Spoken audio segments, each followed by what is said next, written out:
FNRad is presented by Flojoy water, which is purified by granite rocks. Flojoy, a true gift of nature, and Chris Roach. And Essential Toothpaste Tablets, travel-ready, eco-friendly toothpaste your taste buds will enjoy.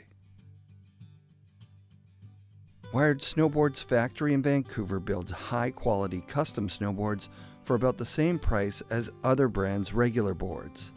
I've created several one-of-a-kind wired customs, including a Chase 162 that's seen hundreds of my best powder days. Get yourself a game-changing snowboard and join the Wired team with Devin Walsh, Sasha Daly, and many others. Wired Snowboards.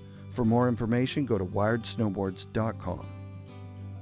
Fixed bindings are FNRad.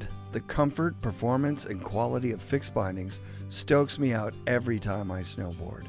Their commitment to making bindings that work amazingly and give you no issues puts Fix ahead of other binding brands. It's just that simple. Buy Fix bindings at an authorized dealer or go to fixbindingco.com. Bluebird Coffee Tuning and Rentals in Squamish is the coolest new stop on your way to Whistler. Bluebird offers quality board tunes using state-of-the-art equipment, premium rentals for every level of rider with demos of Burton step-ons, and award-winning coffee and incredible smoothies. For a blend of expert knowledge, convenience, and lots of charm, stop by Bluebird in Squamish and get your board tuned at the newest mandatory stop on your way to Whistler. Pro Standard makes the grill mount the best mount for your Insta360 GoPro or DJI camera. It's a heat moldable mouth mount, tripod, hand grip, hook mount, bottle mount, wall mount, clamp mount, glove mount, and shoe mount, designed by snowboard legend Ken Ockenbach to get you the perfect angle for snowboarding, surfing, biking, and it'll replace 90% of your other mounts. Use code FNRAD to get 20 off your first order at prostandard.com. Anon snow goggles enhance and protect your vision with unmatched optical clarity. Anon's Magnatech quick lens change technology allows you to swap lenses with ease. All Anon goggles are engineered to deliver no fog days and pair perfectly with Anon helmets and MFI magnetic face masks. Get yourself the best goggles at an authorized Anon dealer near you. Support also comes from our friends at the Boardroom Snowboard Shop. Check out boardroomshop.com and use code FNRAD10 for 10% off regular priced items and FNRAD5 for 5% off sale items.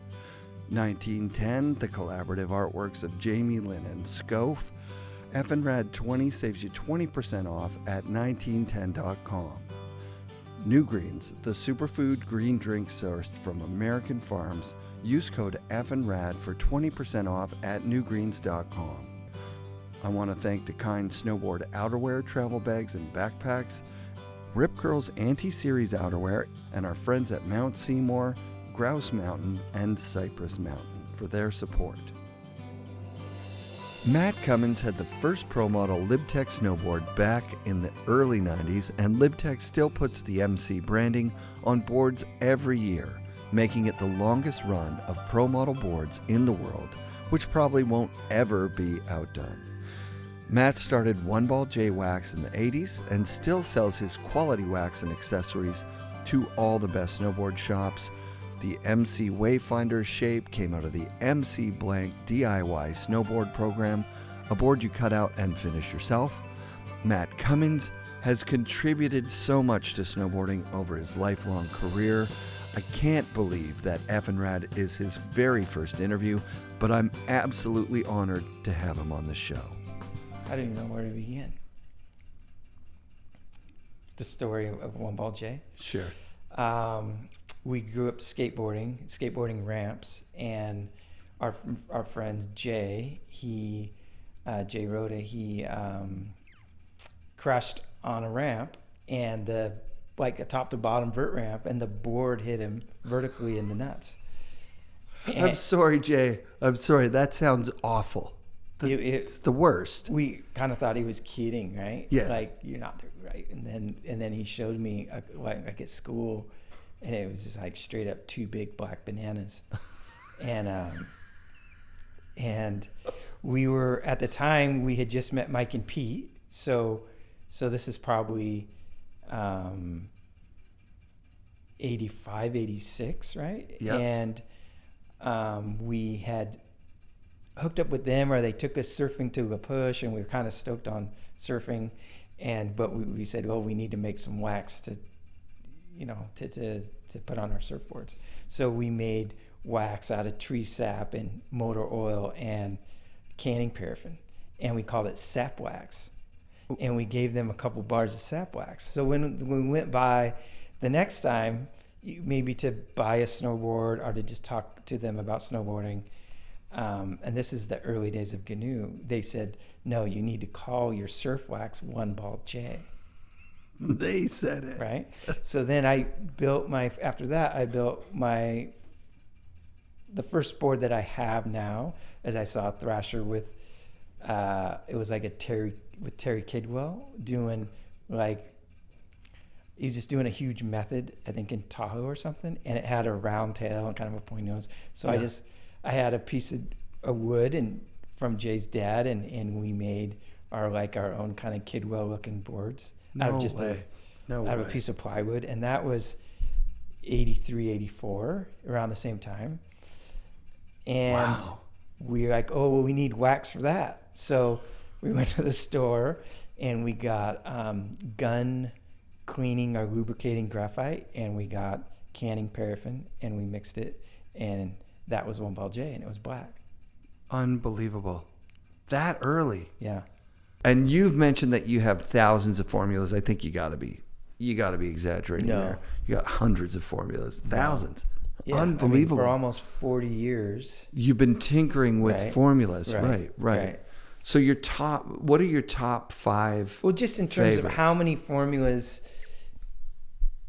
hundreds and hundreds of formulas. Sure. Right? Yeah. And then things get tweaked, and then you add a different chemical to it, and you end up with different stuff, and you test that. Okay. One of the things that I want to talk about definitely about One Ball is that before there was this environmental movement. I mean, we've always had the environmental movement as long as we've been alive because people care. But when you went to bean, what was the deal with bean wax? There's something about... We started doing, it has to be 15, 20 years ago, we started doing an eco wax, right? Oh, it was way before that. It was before 2000, I think. Yeah. So that's 25 years ago. Right? The beans? Yeah, for sure. Well, I don't know what you're talking about with the beans. Okay, isn't your wax made not from paraffin, but from eco-friendly No, the majority stuff? of our wax is made from paraffin. Okay. Right? Okay. Are you talking bees? Oh, is it beeswax? No. Well, so you could put beeswax, right, a little bit, and it's too sticky though, isn't it? Well, you can put a little bit in different things. Sure, right? sure. But it was. There was some wax in the 90s it's that called made BioGreen. BioGreen, right? Was the wax, and we were using different types of plant-based waxes. Yeah. Right. Yeah. To not use hydrocarbon waxes. Right. And nobody wanted to buy it. That's right. That's right. I was the wax buyer during that time, right. so I was. It was hard, right? Yeah. And you really had to scrape it while it was warm. It was fast. It was really fast. Right. So then it kind of came back. Let's just say 10 years ago. Sure. And we reformulated it. Yeah. And we have a warm, and then we have an all temp, and it works great. Yeah. That's super sick. But that is the eco. It's tricky, right? And so you don't see a lot of it because it's like you're saying, a lot of the waxes are sticky. Yeah. Right. And you have to find waxes that will slide, right? Kind of in a nutshell, when you have a warm wax is a really soft wax, and a cold snow wax is a really hard wax. Yeah. You could get into cross-country skis where you want sticky things like kick waxes and things. Yeah. But it just goes on and on and on. And we worked with a guy who was a tuner for the U.S. ski team. Sick. For 10 years. Oh, and wow. we did tons of formulas. And he had athletes that could use... So I a couple times I would mess up a formula, but everything is written down. But I wouldn't send him what he wanted, and he would call me and be like, "Hey, I have this, let's say a B714, and it's not doing what the whatever was doing 2 weeks ago. Same snow condition. I mean, it goes. They have like binders, humidity, snow structure, Wow. snow temperature, what discipline, who the athlete is, what his ski or her ski is structured, right? It goes on and on and on, right? Yeah. So I learned an insane amount of waxes and a little bit about the tunes, but mainly about the waxes and how to formulate waxes. And so we started doing all these combinations, but he could tell if I messed it up. And I wouldn't even know that I messed it up because that's how sensitive. So we got things dialed. Wild. And so we've incorporated that into all of our waxes. And then fluoro was banned.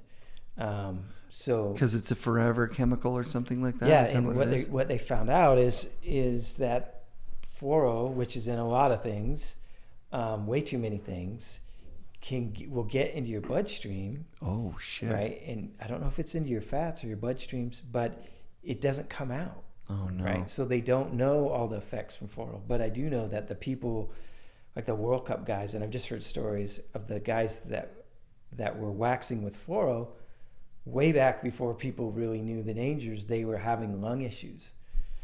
Yeah, because some fluoro is just like a powder that you add to your wax. Well, we too, had all right? that stuff too, and I've waxed a lot of stuff with fluoro, right? God. And so I started wearing full-on gas masks. Damn. Just Yeah, you don't want to get no, lung disease or some crazy I don't thing. know. You know, hopefully, Oof. knock on wood. But Yeah.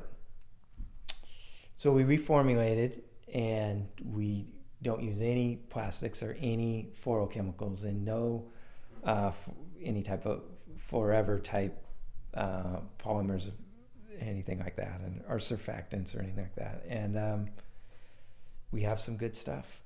Do you like? Is it still as fast? Like, are we going to see once fluorinated wax was like banned? Did the world records just stand from there on in and everything got slow? I know where the fluoro excels when it's wet.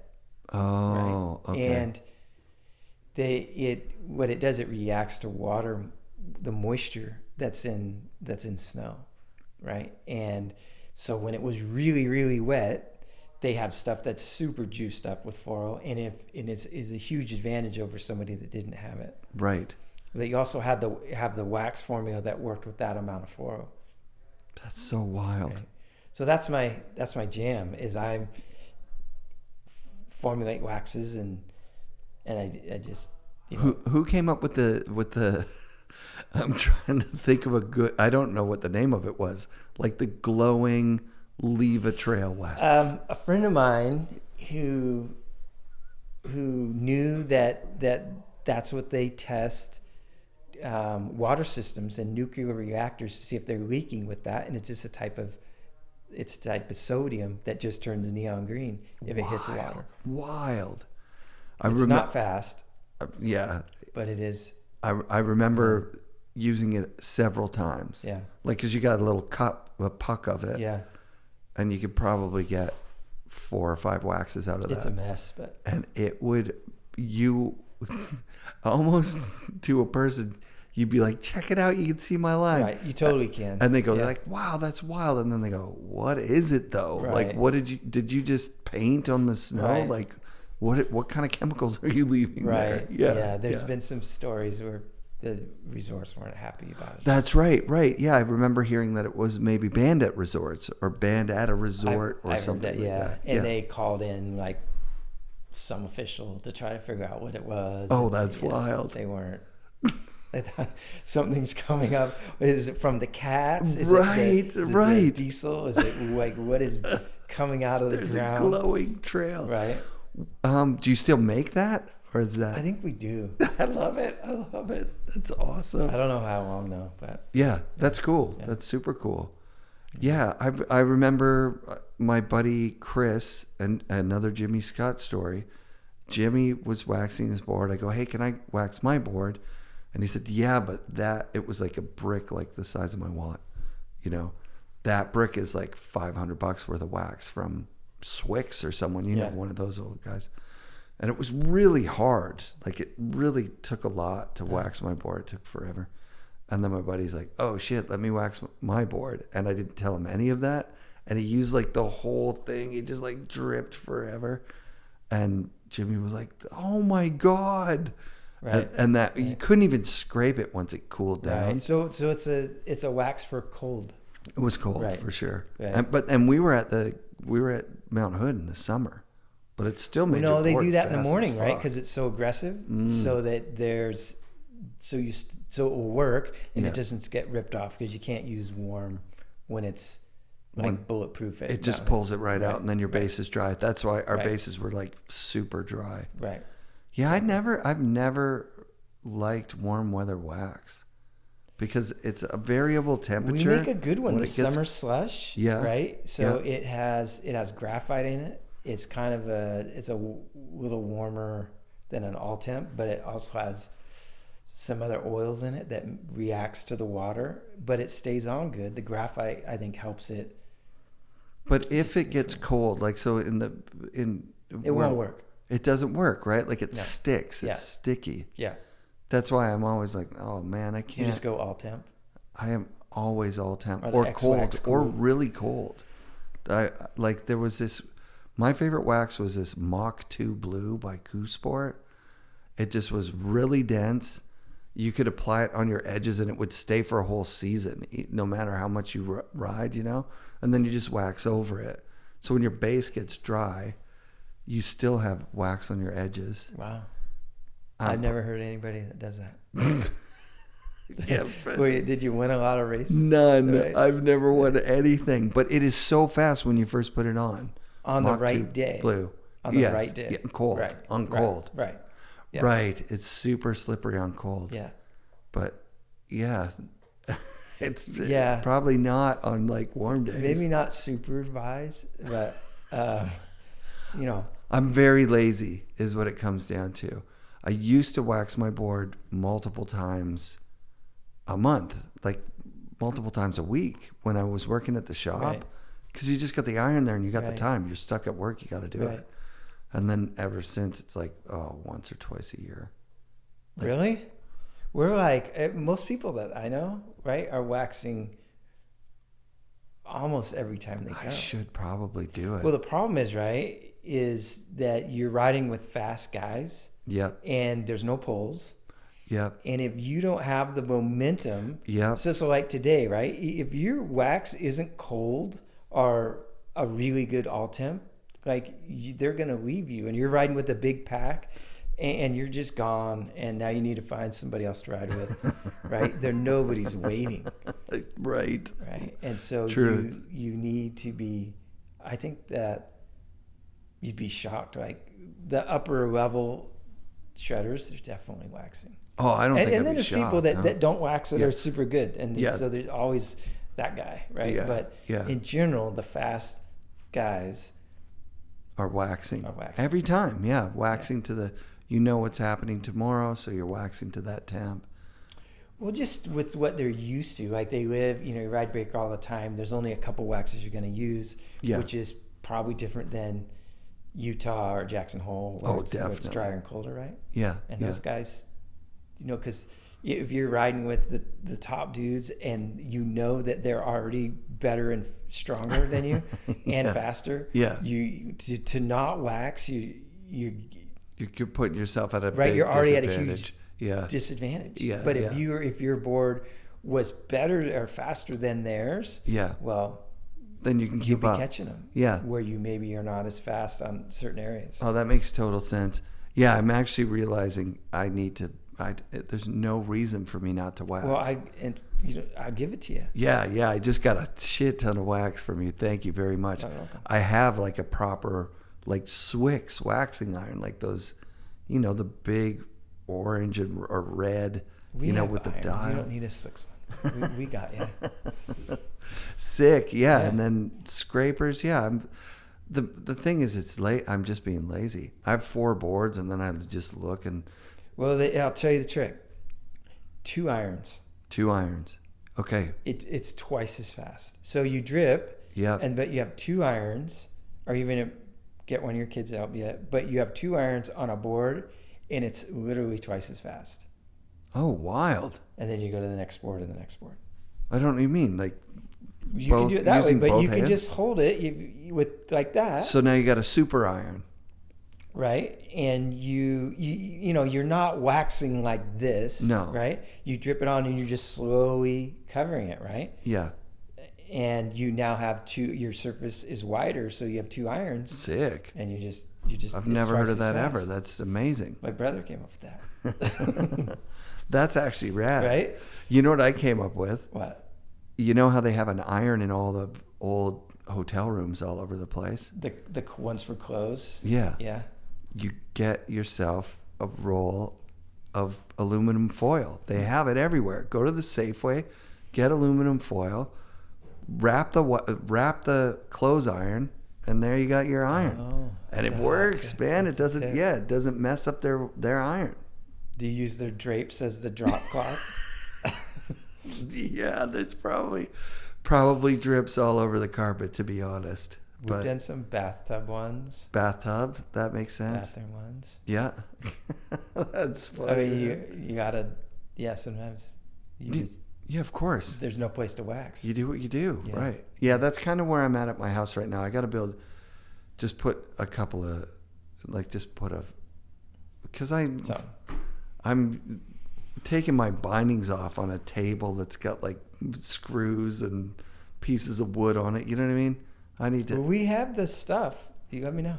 Okay, I'll get it. Yeah. Yeah, because I really did enjoy doing that when I worked at the shop, and then I just let it go. Right, it's dialed, and I know. When you're home, the last thing. I know what you're saying. I can't even remember the last time that I waxed, which is a bummer. But I've got this rad structure. A couple of my boards have been stone ground with rad structure. How do you feel about structure? Some people hate it. I mean, if you're racing, right? I'm not racing. Yeah, you need structure. Yeah, really? Like but the stone but if structure? you don't know, if the person who doesn't know what they're doing is putting in the structure, they can put in a wrong structure, right? For your region or where you're going. I'm not a super knowledgeable person on it. On structure. But I know that if you're looking at folks that are racing, the stuff is structured. Always. The edges are dialed. Yeah. And it makes a huge difference. Yeah. My edges are not dialed. I am definitely riding boards that are like slow. Yeah. But I've noticed yesterday on the slush, like, because it rained all the way to the top for a couple of hours yesterday, and that structure really breaks it up. Like when I was flat, when I was on edge, it was like dragging. Right. And then when I went flat, it just took off. Right. I was like, and it hadn't been waxed properly. Right. So your edges might be kind of like. Oh, they're like I hear them on my coat. You know what I mean? So they're like a break. Yeah. And then, Yeah. So I need to get my edges good, dialed. Yeah, I got to figure that shit out because I used to like riding super fast. Yeah. It's nice if you're in the park or something, if you have more speed than you need. You're not like working on it. You're like, you're just like burning off a bit, so you're controlling your speed as opposed to like really just charging as fast as you can go. Yeah. Yeah, I don't ride the parks, but I know. I mean, when you have a board, if you were to just take a new board, send it to somebody, get a just middle of the road grind with proper edges, nothing crazy, wax that thing a couple times. Anyway, it rides so good. Yeah. Right. Well, absolutely. Yeah. It's worth it. It's worth it to do that. It's funny. I know it's worth it, but I guess because I ride such small mountains, I'm not. Yeah. Or if you get a ton of boards, right? Like, you're not going to do that. Yeah. Actually, when I ride my powder board, it's waxed and structured, I notice, I'm like, oh, this is nice. Yeah. It's nice. Just like no stick, just glide. Right. Goes fast. Yeah. It goes fast. Feels good. Yeah. But yeah, I've just gotten lazy. But over the years, I've known people the whole time they're like, I've never waxed my board. I hear that. Like, I hear that. I see, we post something and somebody's like, well, what about Rick, who wins everything that doesn't wax? Well, I don't know. I've never met anybody that wins and never waxes. Yeah. Right. I think the break for us, from what I saw, was when you guys came up to the Kokanee Cross in Vancouver and were seconds faster than the next fastest people, because you were waxing right there on the hill, right? I don't remember that one, but I know that we absolutely have at different places. Yeah, plugged right into the wall, right, just right there. Right. Well, yeah, if you Between drove and there's runs, nowhere to everything. wax, and Yeah. like the snow's, yeah. Yeah, and the snow was like dirty and shitty, so Oh, you're like, yeah, it's like, Yeah, it's an advantage. yeah, Right? oh yeah, it's how you win. Right. I think that was happening at the race last year at Tahoe. Whoever, I think it was Nate. Yeah, those guys are serious. The border cross guys are serious waxers too, right? Yeah, he won. Because I mean, they're winning by like, yeah, fraction of a second. of course. Yeah, and they're fast. Damn, Yeah. and they care. Holy shit, do they care? Yeah. That's pretty awesome. That's Pretty awesome. cool to see. Yeah. So yeah, does One Ball just do wax? That's it, wax and accessories, like waxing stuff. We do a lot of waxes. Yeah. Right. All the different temperatures and all different kinds, rub-on waxes. Bulk What do you think waxes. about rub-on waxes? They're excellent. There's a lot of companies that are doing it that are from overseas, or they use the Amazon platform to get on. Yeah. But it's kind of mind-boggling how many companies there are, and they kind of copy other companies. Yeah. Like what's the use case for that? Just a lazy guy If you like have me? a You just have it good, in the if you have a car? good formula, right? Yeah. So you Yeah. have to have your base dry. The wax has to be dry. Yeah. You have a good formula, and you can put it into the base. You kind of crayon it onto the base. Yeah. But a container will have cork, Yeah. like either cork or rubberized cork, Right. and it should be sturdy enough and big enough that you can actually go over the wax again. So you're heating it, but you're friction. pushing it right in there, and then you would take. You could take a light scraper and kind of go over it and scrape it a little bit, and then you would take a horsehair brush and you would horsehair it down. Jesus. And it's I think you're vastly overestimating how much time I'm going to spend waxing my board. I'm going to crayon that shit on. I don't notice really use that rub-on. it's that Unless it's I'm testing fast it, for right? one. I just hot wax. Yeah, I hear you. Yeah. But if you were at wherever and you're going slow and you can pull something out of your pocket. You're right. You're right about this. So Artie is one of the guys from the shop that I worked at, and we had a battle on a couple of like baked salmon, and there was a grouse bank slalom, super fun. And I went to the pro shop. No, I went to the rental shop and I grabbed just a chunk of wax. I'm like, give me a chunk of Universal, and I just crayoned in an X pattern across my board. Yeah. And I beat him by a second or two. Like that Yeah. was what Yeah. was the difference. Well, there'll be days here, right? We have the kids and everybody's board is going slow, and luckily the shop carries it. I'll just go in and buy it and rub it on, and it's just like it absolutely, is a game changer because the kids can come up the little hills, right? Night and day. Right, 'cause they don't have poles. Yeah, I remember I waxed with just paraffin. I think I had a paraffin in the car. Like we went tubing, and I waxed the bottom of my buddy's tube, and it was instant. Like, how there's this bank at the end to stop you? Yeah. They went over it. Oh, wow. I was like, oh my God. Yeah. I wasn't expecting Right. that's Yeah. not a tall tale. That Yeah. actually happened. Yeah. Like just rub a bit of wax Right. on, and Before people get hurt. oh yeah, that was crazy. Right. That was crazy to see. Yeah. Yeah, I mean, wax is super important. I was one of those guys that would say it before, and now I'm just a lazy guy. Well, we started it a long time ago, right? At the time, there was no like snowboard specific wax. It was all ski wax. Right. So I'm on the tours, right? And I bring One Ball J, which is just this black graphite, and I give it to all my friends, and there just happen to be all these pros. Sick, right? And that's sick. how it started. Yeah, that's amazing. And, it just kind of morphed from there. So that was probably the very first snowboard wax, like snowboard specific wax. Yeah. Oh, that's incredible. Yeah. Well, I mean, we just called it that. Yeah. Right. Like.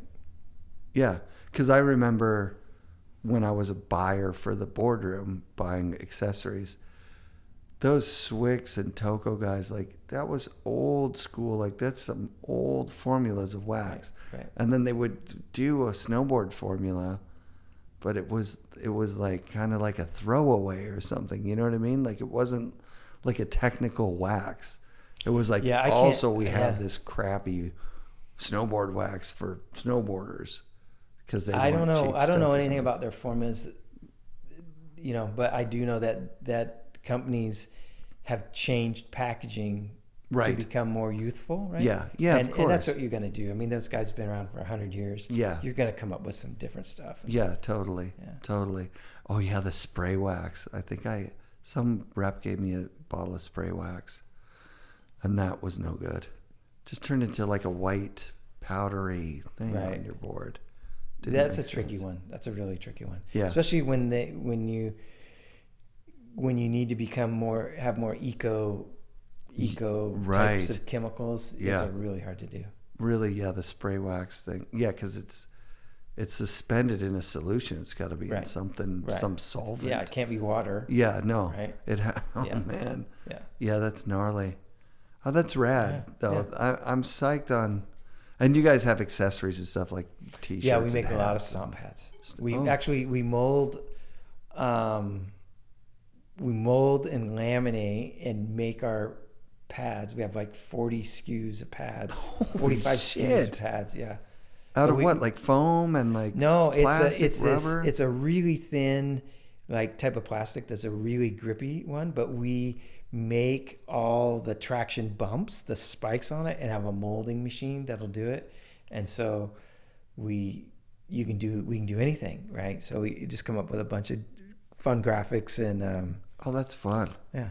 I haven't had a stomp pad in so long. Yeah, we got them to stick.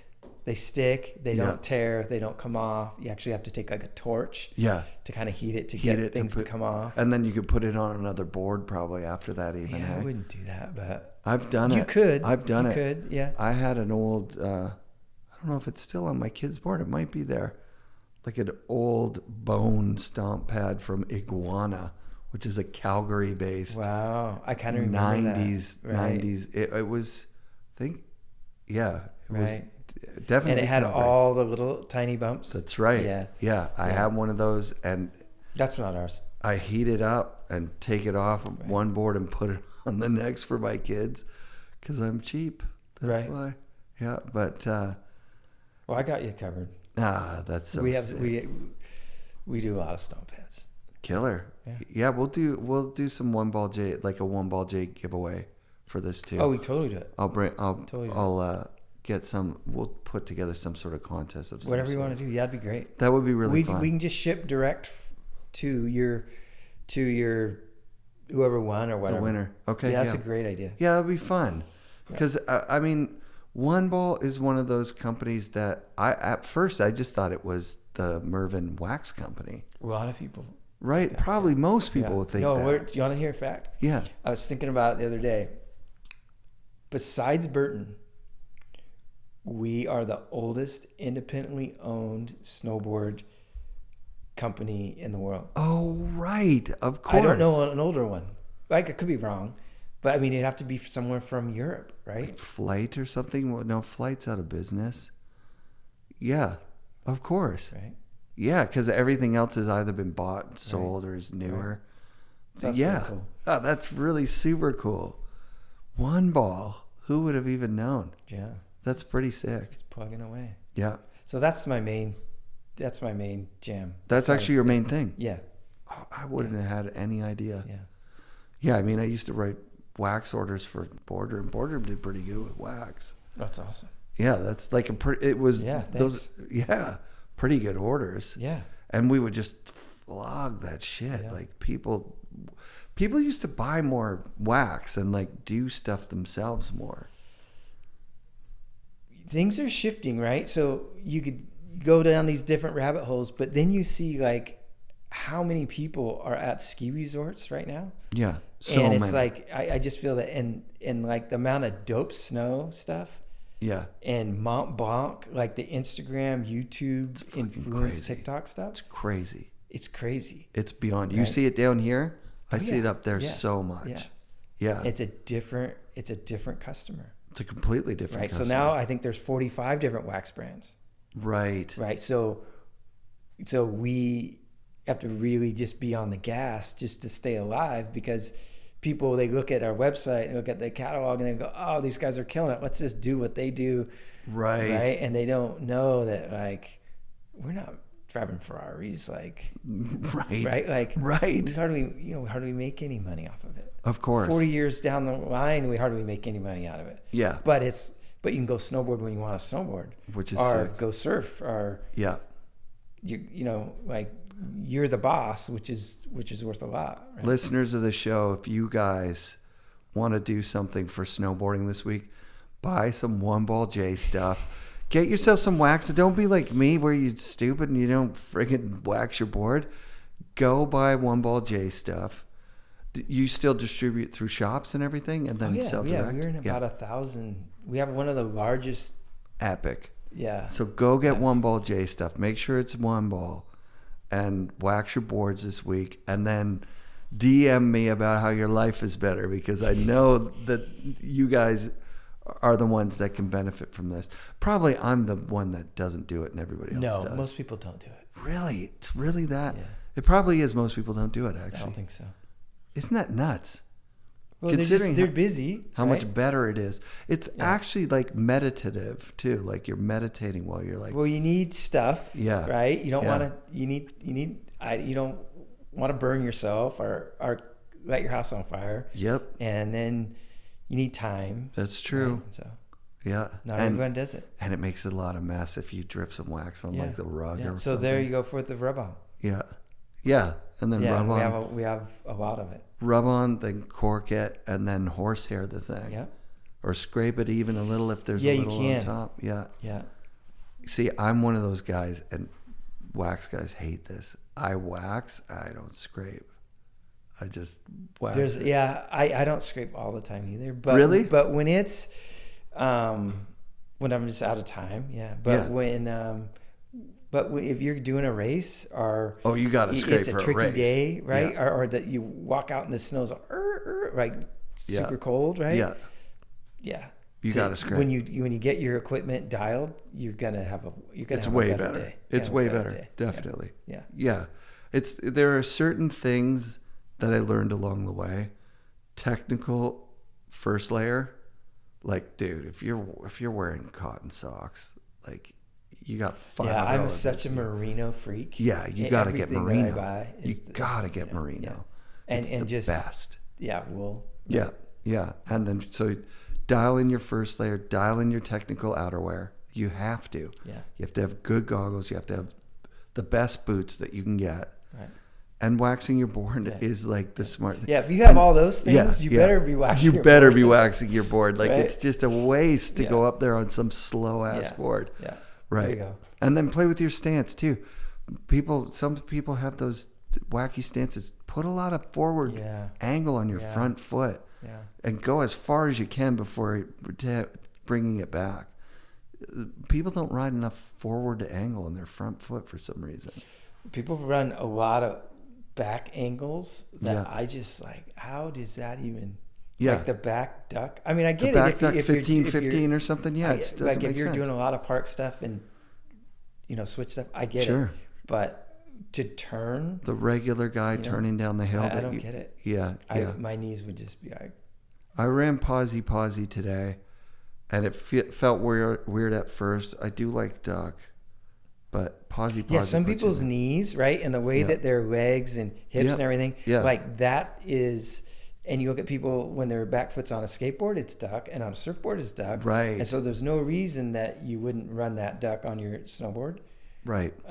It's whatever feels good. Except if you're racing, like if you're doing something really directional, Right. it switches you from like stomach and back to like side to side. It pulls you more open, I think. Way more if you're open. more posy, you're more in line with the tip of your board, maybe. Totally, and just you can just rail finish better. that Yeah. hillside turn. Right? Yeah, instead of dragging your leg around with you.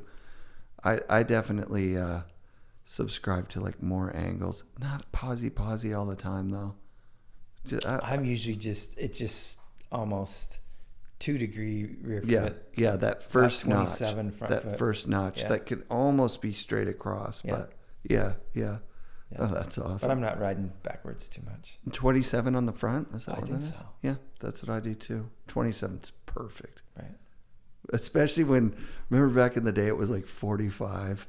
And then with those Burton bindings, you could do one notch that way or one notch that way more. I always have ridden kind of like that. Yeah, 27. What do you mean 45? The 45 boards used to degree- be 45 degrees, was like the middle of the inserts back before the discs. They were really aggressive. Oh, yeah. I know what you're saying. I know what you're saying. Yeah, just like what you were saying with the old Right, canoes. right. They turned that Well, thing you could 45. with the Burton, with that big Burton one, right? Yeah. You could still like the Burton air bindings. Yeah, You could get a couple, right? There was two. Yeah. There was 45 minus one and 45 plus one. Right. I know what you're saying. Yeah. And that base plate would last about 1 week. Those high backs, if you folded them No, down I used to like have a that, stack of those high backs. Yeah, they would just snap. just break. Yeah. They were no good. Yeah. But the bindings were comfortable. So you rode Burton bindings at that time because that was like the best binding you could get your hands on. Yeah. There was nothing even close, really. Yeah, I've ridden a lot of different bindings. These are the bent metal ones. Yeah. I really like these ones. For a while, I'd just buy whatever bindings were really good. Yeah. If I couldn't figure out how to get them for free, I would just buy them. That's amazing. Yeah. But because you want to have the best shit. you can tell. Yeah. Yeah. Yeah, totally. Yeah. Yeah, the bent metals. Mike was saying he just got the step-in thing. Yeah. Where the high back flips back. I don't know anything about that stuff, but Yeah, me neither. they're into it. I should be into it. I'm definitely You're getting there? Well, here's the thing. I know what pocket my wallet is in when I bend over to do up my... Okay, number one, just a suggestion. Yeah. Your car keys Yeah. and your wallet should be in your car. That's what I usually do. And just have your credit card. That's what I usually do. Okay. Yeah. Like, okay, so the story Mike tells about you were just like a high schooler that was calling saying like, I want to get a GNU boarder, if they were even GNU at that time. Like, I want to get a board made. Do you remember? No, not a board made, but I had my brother Mike pulled off some good grades. My parents bought him like a Woody. Okay. Right, Burton Yeah, Woody. yeah, And yeah. we were skateboarding at the time, and I had ridden it, and so we were vert skaters, right? And so when you strap on a snowboard, and you've never strapped on a snowboard, and it's connected to your feet, and it's powder, it's pretty easy compared to riding a vert ramp, right? Totally. And relatively to back then, what people were doing, and so we just kind of rolled with that, you know. It just kind of evolved, and I rode that, and I rode another board, and then I think mine broke or mine cracked, and we had a Burton board, or we shared with a bunch of people, and then I saw, I don't know if I saw Ranquit or if I saw somebody with a GNU Swallowtail, and they were like little 150s, and they were like, yeah, the guys make them in Seattle. So I went down, we got a hold of them, and I think Pete was 21 at the time, and I think Mike and Pete are around the same age. Yep. And we went down there, and I don't know if it's the first or the second time, but I had skied, right? And I'm fairly short, but I thought at the time you ski on like 210s, right? And they're narrow and they're Totally. And so I brought like these atomics, and I don't know what else I brought to see if I could trade them. I love that. Right? Because we never had any money, right? Yeah. I mean, our parents, they had money, but they weren't like, here, go buy your new skateboard, your new snowboard. Totally understand. And so we went down there, and they're like, they just thought it was funny. They're like, no.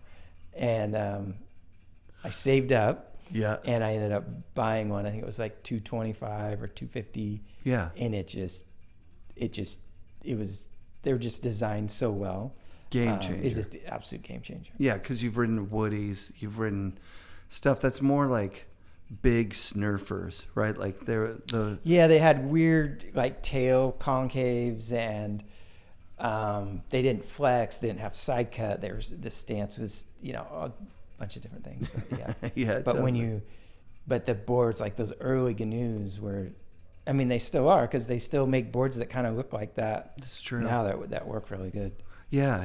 It's when I went to the factory, somebody described it like, people came up with like a way to make snowboards, like weird little tools and things years ago, and that's still how we're doing it. Like that's what works. That's the way that we build these boards. Right. I saw the doily print, like like where that came from, and I'm like, wow, that's just so sick. Because that was actually my first exposure to Lib Tech was in Vermont in about 1991, I think. And the flower print top, it was an Emma Peel, and I remember looking at it being like, this is different. I think the guy said it was lightweight, and then you lift it up and you go, whoa, compared to other things. Right. At that time, they were so insanely light. Yeah. But the company was quirky right from the beginning.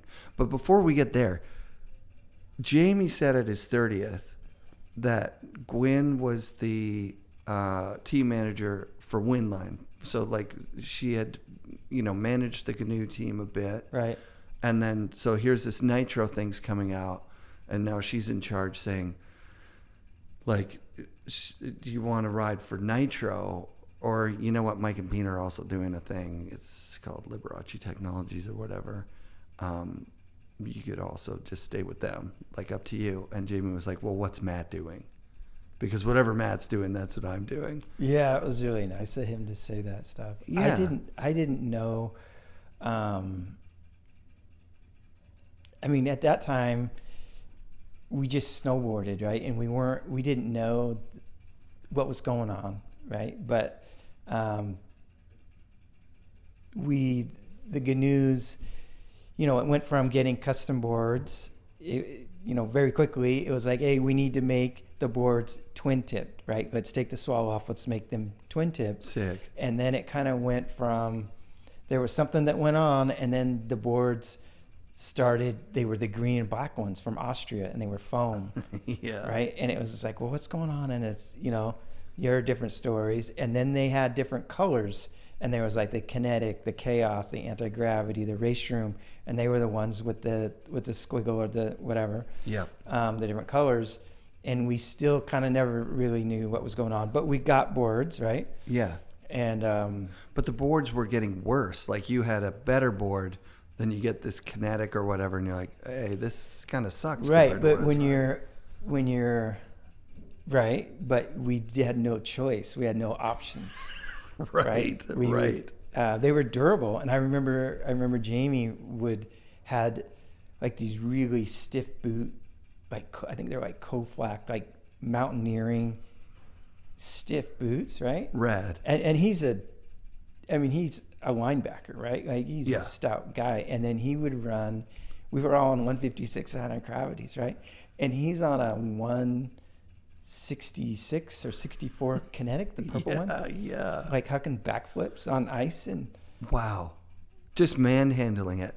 Actually, you're reminding me, like, in those early days, like, just as it just gets to where you can ride the resorts, people's gear is all over the road, right? You don't know. Yeah. Like, I was a 17-year-old teenager riding at, like, 110 pounds, and I'm riding, like, a Damien 175 kick, or an Aggressor 170. Like, with no tail. Right. Just because it had the Kemper logo on the bottom, I was Right. like, you see Noah do something on a Kemper. Right. And you're like, okay, well, I'm on a Kemper. Right. Even though you're not, like, when you think about it now, imagine seeing someone in the lineup with a 170 flat tail, like, wacky race board. Right? Yeah, like, you see all freestyle. different types of stuff, which is cool now. Yeah. As you can see, like, oh, these, you know, especially today, right? There's people that have like full blown platter boards. Yes. Right? Yeah. And then there's kind of hybrids, and then there's people with popsicles again. Still. And then there's people with really old popsicles. Yes. Right. And Yep. and so there's a mix. As someone who sold a lot of people boards over the years with Northwest, do you ever see some old boards where you're like, we must have sold that? Like that board and binding combo was like our jam. I've collected boards for a long time, Mm-hmm. right? I saved the boards from Mike and Pete.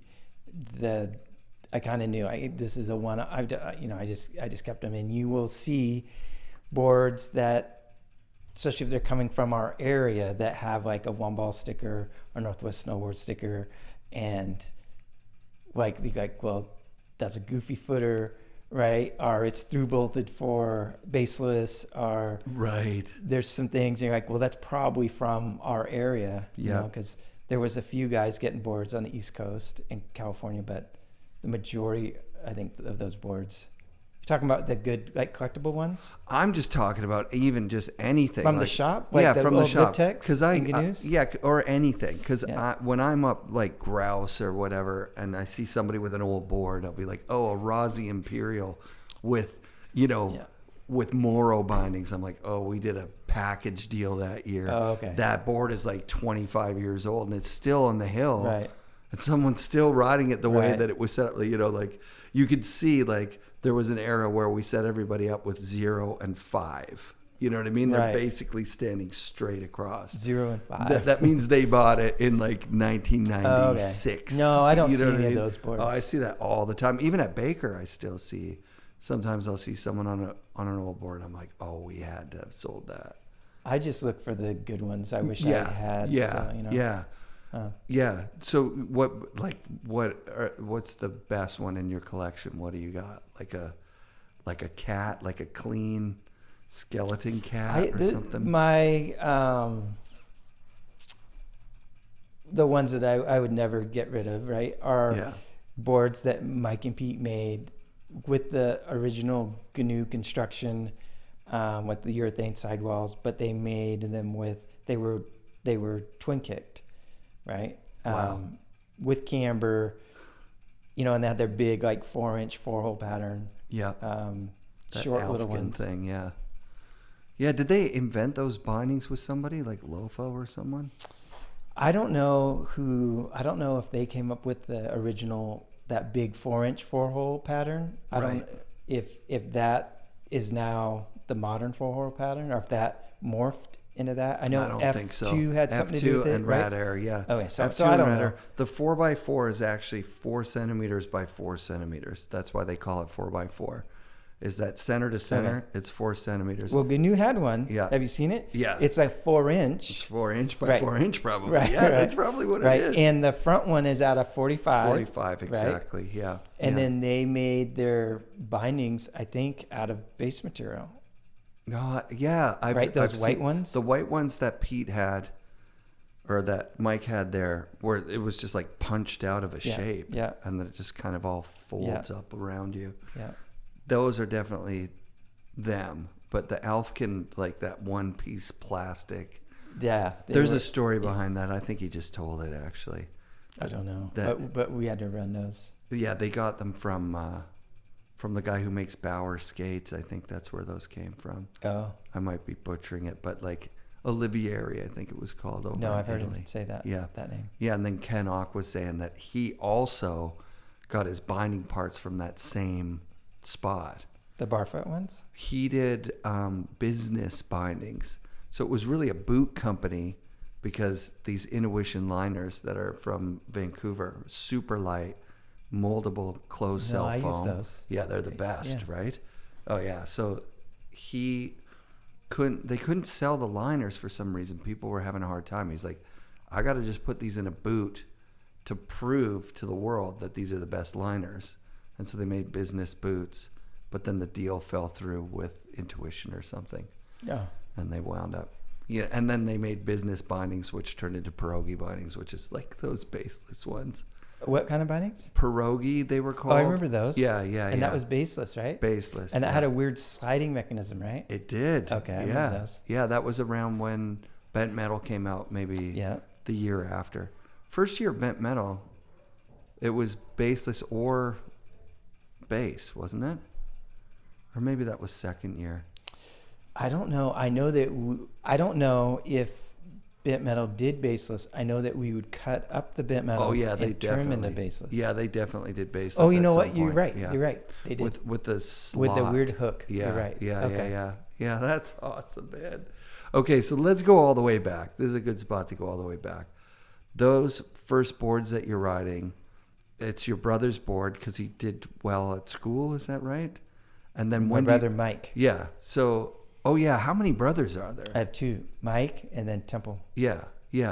And what's the age difference there? Temple's 7 years younger than me, and Mike is 2 years younger than me. Oh, okay. So you were the big brother, and you were the guy. But Mike got the board first. Mike started skateboarding first. Oh, wow. Right? And Mike started snowboarding first. That's pretty rare for the older brother to get into the thing that the younger brothers are into, hey? I guess the surfing pulls everything together. How does that happen? Yeah, I don't know. I grew up BMX racing, right, and hitting jumps and stuff, and we just kind of just went and got into skateboarding. Yeah, Did you compete? Like, would you race against like Craig and guys like that? I think Craig, maybe he's a little older than me, but I think I did a couple nationals, right? But wow. I think he was older than me. 1967, I think he is. Is he 1967? Yeah, I'm 68, so maybe I'm older than him. Okay, that doesn't make sense. No, if he was born in 67, he's a year older than you. But that's only... Yeah, I don't know what I think that he was... I just don't know. I didn't know that until I hung out with him. Oh, wow. Right? So I didn't know that. So Right. But I was really young when I was racing bikes. Sick. And then we, I don't know, 13, 14, 15, started skateboarding. And then we just started building ramps at my parents' house. And then the ramps, I don't even know how many ramps we built at my parents' house.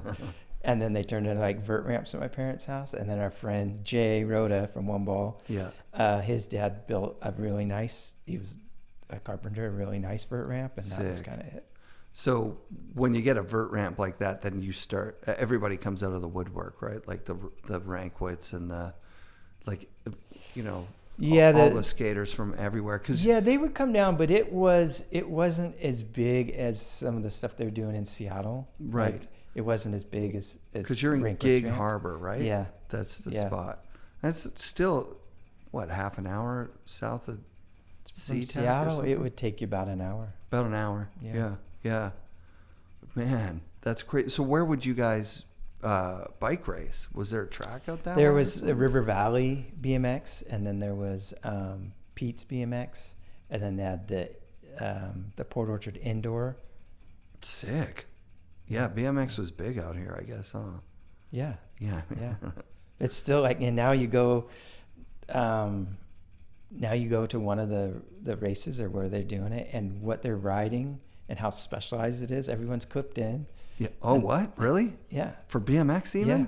It's all clipped in. No. Mm-hmm. Oh, I didn't know that. It's a whole different. Yeah. It's a whole different sport. Did you guys freestyle BMX as well? I mean, we hit jumps. That was kind of our main thing, but not the spinning mid 80s. Yeah, not that stuff. Yeah, Haro team, and the GT guys and all that stuff. No. Right. So, is it like a compound where you grow up? Like if you're building ramps in the forest and stuff like that? Like, is it a big spot? My parents in Gig Harbor, they had a big lot, and then the lot next to them was an acre so field, and it was flat, and it was just perfect. Sick. To build ramps right there. And it was their property, or that was just like a property? No, it was their property. Oh, okay, Yeah. okay, Yeah. cool. Yeah. Yeah, and because I know from my experience as a kid, first building ramps for BMX, and then skateboarding. Like You build vert ramps for BMX, or I just built trick ramps? I built the shittiest like wedge to like. Right. So you're doing freestyle. Yeah. Right. Yeah. Okay. Trying freestyle. Right. But it was not working out for me. So I hit it right around when scooters came out, BMX scooters. Oh, okay. And so I thought, okay, this is easy, and I can get air on this thing. And I just was a little kid, so I didn't realize how kooky it was. You know what I mean? And then, I think I know what you're talking about with the scooter. oh, they were the worst. And Were the wheels about that big? Yeah. Okay. Yeah. Okay. They were little. Yeah. So it was around for a little bit. It was around for a year or two. BMX Plus put on the cover of the magazine like fad or here to stay kind of thing. Okay. And I was like, it's not a fad, and then it was like a full-on fad. My era was when Radical Rick Yep. was in the mags. Yeah, right? dude. And so that's why that board. I love that. Right. Did you use the actual artist from the Radical Rick? Well, back thing? then we didn't, but I've had several from him, from Damien. After Damien. that, right? Right. I just didn't. We were just kids, and we didn't think that he'd probably be stoked to do it. He probably would have. It would have been, but Sean Donnell did it. Yeah. Yeah. That's probably top 5 iconic graphics ever of any board ever. The Radical thanks. Rick. Yeah, because it wasn't just the base. The base was different from the top. The top was also holds its own on its own. Right. Yeah, that was so sick. And such a game changer of a board. Like, well, thanks. Yeah. With the kinks. Yeah. With the kinks, and then also the deep side cut. What was the side cut on that one? Do you remember? 875 maybe? Yeah, that's wicked deep. Right. That's really deep for a 53 or a, was it a 53? 57? Yeah, 57. 57, probably, yeah. Yeah. Oh, dude, that board. I got to ride one at the Holy Bully event 2 years ago, thanks to Adam Balon. I haven't ridden one. I should ride one. I haven't ridden one. You need to ride one. They're so. But it'll really rail, edgy. right? It rails like crazy. It's only rails. It is so. Right. Like this one was like stiff. It felt like. Well, that's what Pete was saying. Is we were riding. I've been riding some really like 20-year-old billy goats. Yep. From Temples, right? And they're camber radial. Yep. And he thinks that the epoxy is, the chain is still going because they feel stiffer than when they made them. So like they're sitting in everyone's house, right? And they're actually getting stiffer. No way. And a couple boards that I ride, I'll race on every now and again. I mean, my legs aren't as strong as they used to be, right? Right. But the board is stiff, and it almost feels like. And he's like, "Yeah, I think that." That's so sick. Okay, so the start of Lib Tech and the start of your like pro career. So what is that conversation? So you kind of touched on it with the wind line thing, right? So it was. Let me think about this. I think we're riding those anti-gravity race room Temples on the Chaos, right? Oh wow, the little one. Yeah. And something happened, like they had some deal that fell apart, and Mike and Pete had to start over, so they have their place by Gasworks Park, and we're starting a new brand, GNU, we may get it back later, but whatever, the banks are taking over, whatever. And that was a win line deal or some shady stuff that went down against them. And I don't know that story. Yeah. But I know that they're like, hey, we have these twin tips, right? We want to do, and that's the skeleton stuff. And when all those different sizes came out, and they were getting their screen printing done at Industrial Screen Print. And this guy, Mark Gale, was like a deadhead kind of guy who drew it, right? No way. Right? He drew it. Yeah, he drew it. This guy, Mark Gale. Yeah. And so, what are we 90, 91? 90, right? 91, yeah. So I'm just a couple years out of high school, and I had already been doing contests and things, and placing well at them. And they're like, yeah, we're going to start this new company, and do you want a pro model? And I think that we want to do a twin tip, and what do you think about these graphics? And I'm like, you have to do it. It's insane. And there was a lot of like, no, we don't want to do the graphics. Yeah. I'm like, you have to do it. And ended up being over the entire line. So we're talking the original skeleton drawing. Right. There's posters of it with all the skeletons on all the boards, right? Yeah. All the different sizes. Yeah. And that was kind of that. And they go, we want to give you a pro model. We want to do the twin tip, this and that. And I think I got $2 a board. $2 a board. Awesome. And I think there was some incentive to go to, at that time I was doing snowboarding. I kind of went I was about to go either you're a racer or you're a freestyle guy. Yeah. Right. And so we would do downhill, and we try to do gates and things, but it was just riding the half pipe because that's what we knew or grew up doing. And yeah, right. And yeah, so the board worked for that. There's really awesome early shots of you in the hood pipes, like summer pipes. Yeah, we spent a lot of time down there. Thanks. Yeah. What was the connection there? Like, who would you stay with? Would you coach at a camp? The first year was we lived in Mike's. He had a school bus, and they let him park it in the parking lot. No. And you guys lived in the parking lot of Mount with Hood. no money. Right? That's incredible. I don't even know where we took a shower or anything. Just eating ramen in the parking lot. Yeah. Living in a school bus. Yeah. How many people? Just you and Mike? I think Temple. There's some. How old is Temple? He's like a little kid. Yeah. So your parents are like, okay, see you when you get back from the summer, and you guys just take off, and you're with Mike. I don't know how much time he would stay there, but friends would definitely come by and stay. Other people would stay. Sick. Yeah, it was wild, wild west. Yeah, I've seen people within the last, say, 10 years that you have to stay somewhere off mountain, until the place opens up at 7 or something.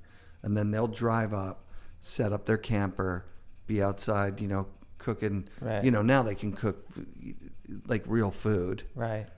Just looking up at the mountain. That parking lot is cold as hell. It's freezing cold. But the stars at night and everything is so rad. Right. That would have been a real amazing experience. How would you afford lift tickets? Would you guys just hike up? A lot of times we would hike up. You probably had a summer pass or something. They weren't that expensive. I think we did have a pass. $99 or something.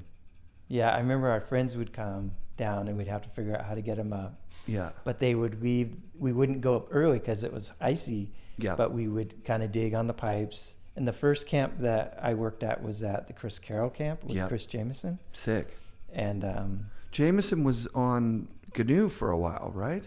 Wasn't he? Yeah, he was on Lib Tech day one for sure. Sick. And I don't remember. He was at GNU for sure too. He was. Yeah. So he's been there forever. JMO, yeah, he has a radio show or had a radio show in Bend. I'm gonna get him on the show for sure. He's got stories. Yeah, he has lots of stories. Yeah. So Chris Carroll's, he was head coach or something, wasn't he? I guess Chris Carroll would have been that. I got paid a North Face tent for the summer from Chris Carroll that he got free. I still have it. No. Yes, it's in killer shape. What? Come on. Seriously. North Face, like warranty for life. That's why, because they make epic shit. Really? Yeah. We're talking a 30-year-old tent. Yeah. That's amazing. I mean, I don't use it a lot, but sure, I still have it. Have it. That's dope. That's really cool. That's what I got paid. I remember now. And we'd go up there in the afternoon. We'd shape the pipes and we'd ride the pipes, and then we just thought, well, and then you could go skateboard in town. Yeah. Right? And then we'd get tired of that, and then sometimes we'd go to the beach and surf. But we just live at government camp or live up there. Yeah. And I think I did at least 8 years up there. Oh, wow. That's dope. And then at High Cascade coaching. Sick. Yeah, High Just riding. Cascade took over, huh? Yeah. Windell's was pretty good too. I went to Windell's in 1990 or 91 As a camper? as a camper. Wow. And it was, I mean, I'd been to like summer camp in Ontario. There was like counselors and all the kids were accounted for all the time. And then you get to Windell's and it was just like, pick a bunk bed and Just be here in the morning. it was free for all. Right. Total free for all. Yeah. Yeah. Looking back, they were, even way back then, they were pretty good. I mean, we were the wild ones for sure, but it was, I thought they took care of the kids as far as Yeah, I man. understand. They took care of the kids good, You right? pick up your lunch in the morning. You got like they were feeding you. Well, but it was, there wasn't a lot of like pure shenanigans. They took care of the kids pretty good. Yeah. I got hurt while I was there. It was a 7-day camp, and so we went into Portland. I think with Jimmy Scott. I think he took a day off. He wanted to go shopping, and we were like, let's go to the mall, man, with Jimmy Scott. All right. And you were a camper? I was a camper. Yeah, did he get in trouble for that? No, man. It was like he was going, and they were like, do you want to go ride today, or do you want to go into Portland? Oh, and they Jimmy take everyone Scott? in the van. Yeah. Yeah. Yeah. Yeah, Well, that used to be a thing. Yeah. Yeah. Yeah, it was fun. Yeah. I bought a Burton jacket. I had a like matching Burton outfit, like, Purple? It was pink and the gray. The Craig gear, Yeah, like with where it says Burton on the pullover. that pullover. Yeah. And it wasn't the right size. It was like an extra small, but I was like, I don't care. I don't care, man. Right. I can make that work. It was Right. like, if my hands Right. went up, it was like Right. my belly button was exposed. But I just loved it. That's a good time. Yeah, it was super sick. Camp vibe and Mount Hood in particular, there's nothing like it. Like Blackcomb is a different animal altogether. You're in the village. It's just Yeah, I did different. one. I went up there to Craig's camp, Sick. and I don't know what I was, some sort of coach, but I got to experience that, right? And it was totally different. Was It Craig cool. there, or was Yep. it Kelly Joe? So yeah, Yep. you were there during like when he was hands on. Yeah, with Yeah. Kelly Joe. Yeah, Right? yeah. Yeah. I mean, like, I think most people told me that Craig would like kind of drop in, and you know what I mean. Like, it wasn't like Craig was like reading out names and running the camp. Kelly Joe mostly did that. I just remember stretching, Oh, the stretching. riding the pipe. That's sick. Yeah. That's super Yeah. sick. When did you first meet Craig? I don't know. Amazing. Probably Mount Hood, right? I remember Mount Hood when I was on GNU. I had just turned pro, and they had like some street, like just these built up cheese wedge kickers that you would just hit these jumps, like bank kind of weird jumps, at high speed and just launch to flat. Oh, right. Right? That's amazing. Right. Yeah. And I remember he won, and I got second or third. Amazing. And and that's where we met. He's like, oh, and we were like, I know who you are. And it was cool. And then it was like, okay, well, that's the level. Cause I think that he was just doing like 360s up, so you're coming off like this, it's Mount Hood and it's kind of hard. Right. Yeah. And it's kind of doing like a 360 that's a little more than a 360, maybe grabbing, right? And that was just coming out, kind of. Totally. What was his board? Was he? I don't even know. Burton at that time? That's amazing. Remember. That's a cool memory though, because I've talked with people down at Mount Hood and said, do you realize like you guys have invented most of the features? Like the tabletop jump was, in my opinion, just a kind of morphing of the bottom of the pipe. So at first it was just pipes, and then there was like kind of like a jump out the bottom of the pipe, and then some year up at Hood they start building like straight jump tabletops. But it all comes from motocross, right? It all comes from motocross. Right. Yeah, I don't know the history of But I mean, adding a rail, for sure the first rail is in one of those Hood pipes. you're there. Right. Like, Right. that first rail, that wasn't like a Kurt Heine thing, was it? Maybe it was. It might have been. Probably was. He was there. He was there early. He told me he remembers Mount Hood when he rode there alone as the lone snowboarder for like a long time. And then he finally saw another person from the lift and he was like, another snowboarder, oh my God. And he caught up with him. It was Rob Morrow. I don't know where Kurt's from. Is he from Portland? Yeah, I think he might be from Vancouver, Washington. Huh. Yeah. There's the timestamp. So this water is all the way from Donner Summit, Canyon Grass Valley, shipped to Canada, driven back down across the border by me. It's good stuff, right? It's good. Artesian mountain water. Very, very rare at this point. Hard to get your hands on. It's but good, yeah. Yeah. And the best is that it's... What is the Revert project? Revert project I know what that is, but is his first nonprofit. So he made like some socks and some accessories. It is helping kids or putting kids on the slopes, right? That's exactly what it is. Okay. Yeah. Yeah. He's dope, man. He's just like one of those guys that he has style on and off the water. That's why I think it's as like, what's their slogan? The graphics are good. Yeah, the graphics are super good. That's Mark Kowalczyk. He's a Calgary guy. He rips at art, man. He's been doing art since he was a kid. His kid rips at art. His kid's like 5. It's pretty sick.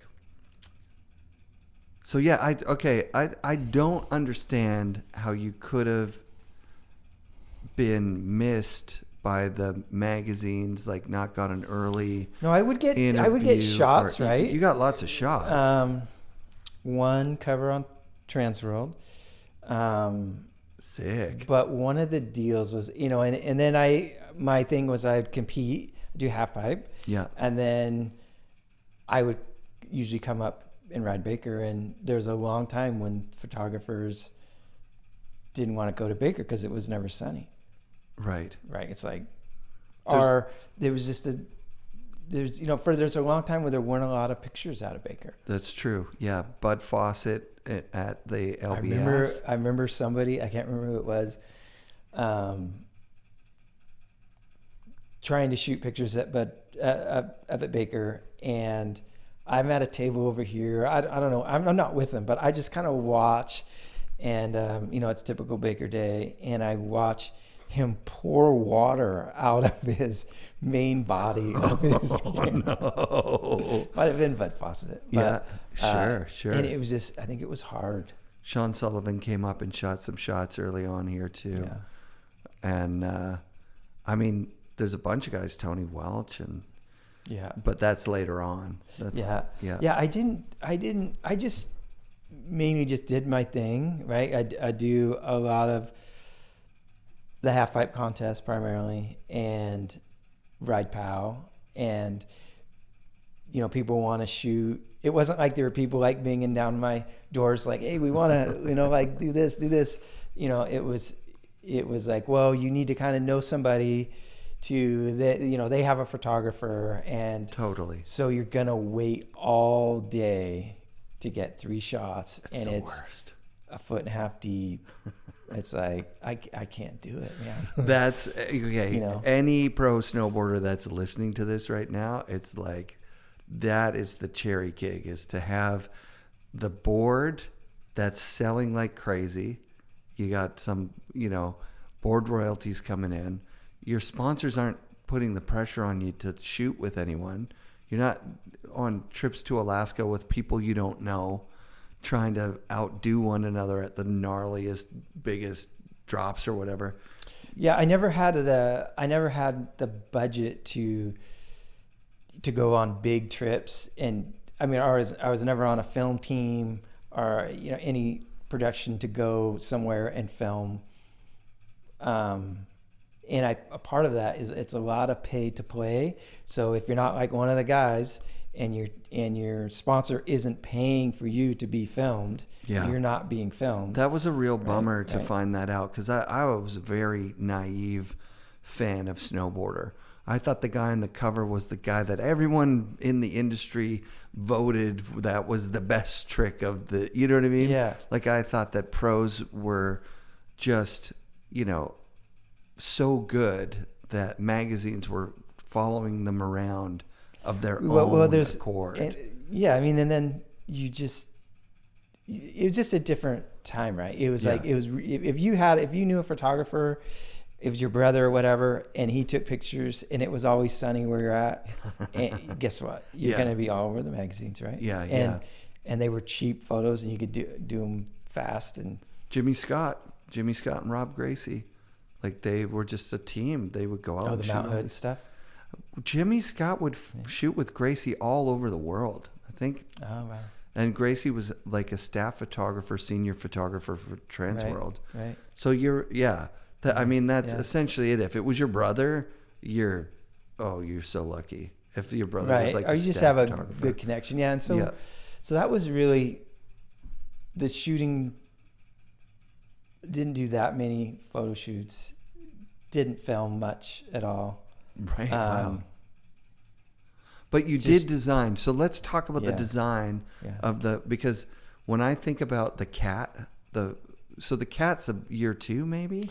So the skeleton as cat? far as I remember, the cat is a graphic that Mike and Pete came up with that is a super limited edition that they just stuck on some of the, instead of a skeleton, you got a cat. Okay. Yeah.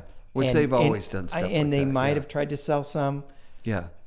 They always kind of did their own thing, right? And thought that whatever was funny and yes. Right. A lot of inside stuff. Tons. And it turns out the cats are some of the rarest, most expensive collectibles. Yeah. Right? So rare. So at that time when those cats, like, it's still a square nose, I think, at first, right? Like the first twins are square nose. No, they actually look a lot like a lot of boards right now. It's round nose. It's radius to flat. What was the square? What were the square? They never did like sharp square. I mean, I have a couple prototypes that is really sharp, but not like let's say a ride where it's a 90. Right. Are you thinking about an asymmetric? What I'm thinking about is the nose shape, right? Like before there was the round nose shape, there were some that were like a square nose shape. And you're not talking about the kinks? Not the kinks. The year before. There's some square ones. GNU had. I have some prototypes, right? Of like GNU / Lib Techs with kind of squarish noses. Yeah. There was an Acme and an MC. I think there was oh no, maybe there's not an MC. No. There was an Acme. Maybe that was what it was. First Acme. But they're not more square than you look at like the bank countries. Right. It's similar. But then the first MC that I think skeleton with the orange and the skeleton with the blue. Yeah. Those are the first ones. And they're square-ish. Yeah. Right. They look like some of the boards they have out now. Yeah, they're rounded and they're oh God, they look like correct. But was the nose longer than the tail? No, they were symmetrical. They were exactly like if you cut them in half, they were twin. They should be. Yeah. Cool. Yeah. That's so early to have like a perfect twin, because everything was still a little. Yeah, most of it. I heard that somebody was doing twins. Somebody said, I don't even know, but as far as I know, those were definitely some of the early ones. And then you go into, all right, well, we have this little company, and we have Matt, and he's making $2 a board. And I don't remember, maybe I got $8 or $10,000 a year to travel with, right? Sick. And so I essentially had to place high enough in a contest to go to the next contest. Right. And then I would have like money. When does Northwest start? We started that. My folks, it's our family shop, right? And we started that in 1988. Wow. Yeah, and we had that until the last leg of it was we moved it to a tiny little shop where One Ball is in Belfair. Yeah. And Can't believe I never went there. That's crazy. yeah, there were So 3 close to my shops. house. 3 shops at one time. Yeah, I think I went to Snowboard Connection a couple of times in Yep. Seattle, Yeah. and I would see, they were Lib Tech heavy. What Yeah. were your first brands in '88? Canoe, Yeah, for sure. yeah. Did you have any other stuff? Like, did you have Yeah, we were a Burton dealer. Burton stuff, yeah. I believe we had some Barfoots, sick? right? Yeah, that era of Barfoot's pretty good. They're not Yeah. bad. Probably still Not all many, around. but it was. Yeah. We were big. We were one of the first Canoe dealers Sick. and one of the largest Canoe and Lib dealers in the world for a long time. Of course, of Yeah. course. Yeah. Northwest, yeah. Yeah, and at its peak, did you work there as well? Yeah, my brothers and I, we worked there. My mom, when my dad, he's a retired biologist, and then he retired. He worked had for a the pro EPA. model as well, right? Yeah, with Canoe, the General the Joe. General Joe with the Yeah. golf Well, he clubs on it. competed. Yeah. Right. He was the Grandmaster U.S. champion. Yeah, Come he was on. doing rails. No And- way. Yeah, he was doing No rails. way. I don't know how old he must have been approaching 60 or in his 60s. Doing rails. And like It's unreal. I don't even touch rails, right? And then he Yeah. knocked himself out one time. doing No, rail. I think that was his no. last rail. But he would compete in half pipes, and Yeah. they would travel. And the shop had a big snowboard team, and there was the Northwest Series. And That Northwest Series is Northwest Snowboard Series, like the shop no, series? we were one of the sponsors. There's You were- okay. Bob Barcy, I think, was Yes. a really big Yeah. pivotal figure on it, and Yeah. there were other shops. I'm gonna butcher all the names, Yeah, of but course. it was. But my mom and dad, they were definitely a part of that Northwest Series. Helped run the series, and then we Northwest Snowboards. They had a team. We had a big team of like our friends and different people that were good, and we and my parents would like book the hotel, and everyone would be Sick. there, and my mom would do all the cooking, and No everyone would have Northwest way. Snowboard gear. That's right. Who And- were some of the guys on the team? We had like Jamie, right? Rad. And the Auburn crew, like Apostolos and Dimitri's, and then we had like Andy Weiss, Jay Rhoda. Brad. I think I can't remember all of them. right? Yeah. And then there'd be other people like in Oregon that were kind of on the team that would hang out with us too, and it was a big group. Yeah. Yeah. And it was really successful. Like, it's got a Yeah, the great shop name. stayed good for a long time. Yeah. And then the internet and distribution ideas just killed it. You Yeah. just couldn't. That sucks. Yeah. And so, oh my God, what an entrepreneur. You've got One Ball J, which is obviously selling out of Northwest, but then you're distributing it exactly. across everywhere. But it's so small. Like the Right, one ball right, stuff right, at that right. time in '88. My friend Paul Farrow, who does Yeah. bindings for Bent Metal, right? Mervyn, He yeah. would help make the wax in the back of the Northwest Snowboards, like literally in a way. skillet, right? No way. But my mom and dad, they ran the shop, and I wasn't running the shop. I was at around 1988, right when we started the shop. I had done good at some contests, and my mom, she said, "Hey, we're gonna give you $1,500 to go to some pro events. That's a lot of money. and let's see how you do." Sick. And so I had to kind of, Step it I up. had to place to get money to keep Yeah. going to the next one. I love it. Yeah. What are some of those contests? 88? That's like TDK World Pro. Yeah, and- that was like my second one. I think I Yeah. was an amateur. Well, the 86 one I went with Mike and Pete to the World Championship. Yeah, he told the story of you guys stayed in a motel with Bert Lamar. And who else? There was someone else. that was a later one, I think. Oh, was that later? Yeah. Okay. Yeah. Okay. But my first one was we drove down there in Mike's single cab. I think it was a Toyota, like tiny little thing. Yeah, the little pickup one. Yeah, 3 of us in there. Oh they my were so nice to haul me down there. I had a couple cans of soup, and I had some pots for the dinner. And I had love Megadeth. Megadeth, that tape, Peace Sells But Who's Buying, Yeah. was out, and I had that tape. And then I don't think it got through halfway through the tape, and they threw it out the window. No, they were like, They're like, dude, they're Devo guys. They're not like metal guys. They were not into it. Craig was a metal guy. Okay. Oh, big time. Yeah, okay. Super metal guy. Burning guys. So they threw your Megadeth tape out the window. They weren't into it. That kind of sucks. That was fine. But they took me down there, you know. Yeah. It was awesome. And so that was the 86 Worlds at Soda Springs or something, right? Breckenridge. At Breck. Oh, the first one at Breck. I believe so. Yeah, that's cool. Right? Yeah. And that was kind of, I did okay in amateur, and they said, all right, you get boards. I was riding a swallowtail. And then we started doing the twin tips. Yeah. And then ever since then, I've been with them ever since. Dude, that's amazing. Yeah, so like your run is never going to be broken. It just can't be. It's not. You'd have to. There's not a long time. Yeah, there's not pro models now. It's just different. Yeah, right? It's different. It's totally different. We're not at the pioneering time anymore. You know, like. No, but there could be, you know, like you look at Jamie, right? There's innovations. 30, right there, or whoever. Yeah, that's true. But it's only Lib that's doing it. You know what I mean? Like nobody else. Yeah, it's really interesting. It's a whole nother conversation about different ideas.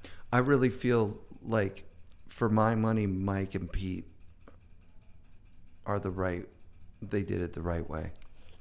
Like they love snowboarding. Well, it's interesting, right? Because there's a bunch of different ways you could do it. You could just, for a while, the editors at the magazines would just cycle through. So I was a pro snowboarder at the time, looking at these magazines, right? Going, I don't even know who these guys are. Right. Right. But they're the next up and coming pros, right? Right. And then they're gone. And then, so what happened to so-and-so who was really good 2 years ago, and he had a model or he didn't have a model, and he's just gone, right? And then, so I would go, well, what happens with skateboarding, right? Right. And if you're good, I mean, look at Raleigh, or look at like these dudes that are still super relative. Every right? Bones Brigade it's just guy. Different, right? Yeah. But they still have shoes, or they still have decks, or they are, right? Truth. Right. And so, I mean, they're at a whole different level than in their sport than I ever was. But you look at surfing and how long a career surfers can have, right? And granted, they're not. I mean, they're getting hurt different ways, but yeah, there was a while in snowboarding that they didn't do anybody any service to just crank through all the riders. Totally. And there were so many good riders, and they were just gone, and they're just on to the next guy. And I seem to remember the first few years of the show, like it was overshadowed by like how much loss there is in snowboarding. Like if you're a professional snowboarder from the 90s or the 2000s, like someone close to you probably during a photo shoot or some trip you're on died. Like it's incredible. Like that's not the kind of thing that you hear if you were talking to NHL professional hockey players or something, or NFL guys or any other professional athletes. There's so much tragedy in snowboarding. It's like, it's almost too much. But before I realized that, it was a lot of people talking about how they just got thrown to the curb, you know, like that's they exactly just what I'm didn't, talking about. They didn't like well, there's it. Also, right, there was 300 or 400. I mean, how many snowboard brands were there for a while? Probably right? 400. Right, so that's not going to work, right? No. And if those snowboard brands had a pro, well, right, so it's not sustainable, right? Totally. People go, well, how do you do this? Or right? It's like, well, you just need to not worry about anything and just have fun. But if you're going to do something about it, you need to go win something. Yeah. Right? Like put your stamp on, or now you can do everything with your phone. Sure. So put some insane clips together. Yep. And you know, that's what pro guys are doing now. They're putting clips together. Pretty sweet. So you don't need a film crew. You don't need your buddies and their phones. You can create good content. And Well, you were valuable to the company. That's the thing. As a shaper, like the things that you've done over the course of your career, like that weird nose kick, not the first kink, but the opposite way with the wave. Oh, I don't think I mean, that's funny. It was called the snake kink, the one that came out for a little bit. Snake kink. Right. So it was designed to do a couple different things. Sure. It didn't really sell well. Right, because it was weird as hell. It was right, but it actually worked really well. Rad. And it's funny. I get people that they're like, that's one of the best boards I ever rode. I love that because it will engage differently in POW versus hardpack. And yeah, cool. I just sit around. I just can't turn off the faucet. Right, like we go to work and we have this big warehouse and I can do whatever I want, and so I just create stuff. Right, and my business partner Brian's like, dude, just stop. We have 350 SKUs. We have like thousands of wax formulas, right? And I don't want to do the books. I don't want to do anything. I just want to just create and build stuff. And that's just my little happy place. And so, do you think that Mike influenced you in heavily? That? Yeah, I think about that sometimes. Yeah, because he claimed on his show that he's on the spectrum. He never got a diagnosis, but that focus that he has and that obsession is what still drives him now. Like he claims now that they're not done inventing. It's the snowboard hasn't gotten to where it's gonna go. It's going somewhere else. Yeah, it needs to go somewhere. But the stuff that he's done with like epoxies, if you listen to the story about people talking to him when he's speaking with epoxy engineers or trying to buy epoxy, and he knows more than they do, right? I mean, the stuff that he's created. Yeah. You can just look at the surfboard stuff. It's just mind-boggling. Like and triaxial glass, And you look at the setups of the molds and how things work. It's just like. So that's inspired you, and that's kept you, like that's like the foundation that you started on, looking at this guy. I never really like, it's fascinating. Like you experience to talk to him. Yeah, it's the best. Right. It's the best because you realize the integrity that's below it, right? Like he's not doing it for the money. No. And honestly, sitting across the table from a Jamie Salter who's doing it for the money, I'm like, I kind of in a weird way have a respect for him too. Like he never changed his tune. Right. But he's not out there snowboarding. Right. But he didn't turn his back on snowboarding. He's still 35, 40 years later, still. I don't think I've ever met him. Yeah, I would imagine most pro snowboarders have not met that guy, because if you were on a brand that he bought, you're gone. He didn't really support snowboarding like that. Yeah. So I'm not singing his praise. I'm just saying, I get it. He does what he does really well. But I would prefer the Mike Olson story, the drawing the side cut, because you want to feel what a 6.5 meter side cut feel. Oh, that's too tight. Right. 8 is like the sweet spot. Right. Like, and then that's too much glass. That's too heavy. That's too light. That breaks. Right. Like, those guys, Mike and Pete, they've made me so many prototypes. Right. And then it gets to the point where, like, we're talking about like 2 millimeters. Of course. And and you can feel it if you're snowboarding a lot. You can feel 2 millimeters, right? Totally. And then, I owe those guys a lot. Yeah. Well, and they owe you a lot too, because I think the partnership was really mutually beneficial. Like the MC stuff in 93, 94,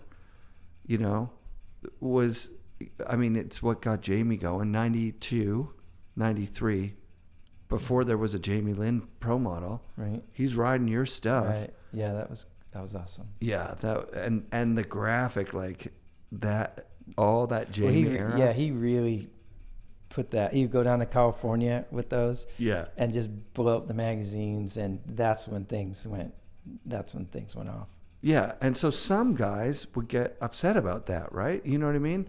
You don't seem like the kind of guy that was like, oh, dude, Jamie's getting more coverage on my board than No, I I mean, he's so good, right? He's so good. And yeah. just, right, it's just like, it was awesome. Yeah. Right? And you guys are friends. Yeah.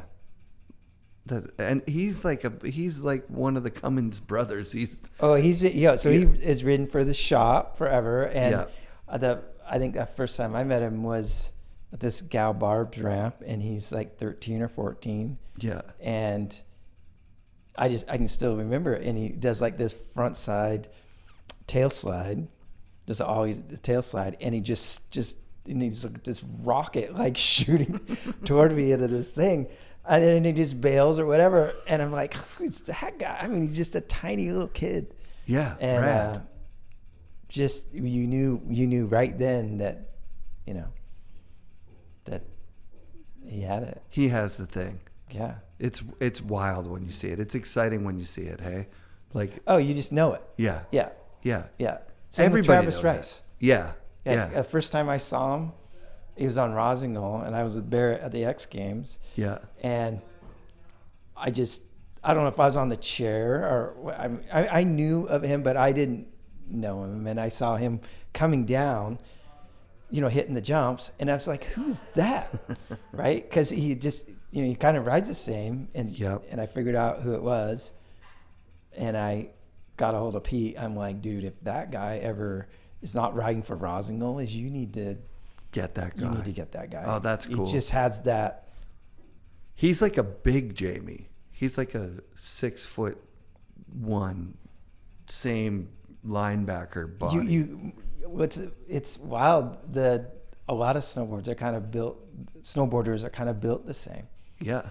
Because you're hitting the ground a lot, right? Yeah, totally. You need to be, and you look at the guys look at Cannon, right? And I don't remember being like that strong, but you look at them, and him and his guys, his crew, and they're just like, they look like little football players. Like they're so strong, right? Yeah, their riding really speaks for the, like, that's kind of cool. Not just kind of cool, that's the best. Like, so Temple's pro career really goes off more around that Palmer time, right? Like, but Temple does he have a Mervyn board after or before? Is his pro model from Mervyn before Palmer or after? I can't remember.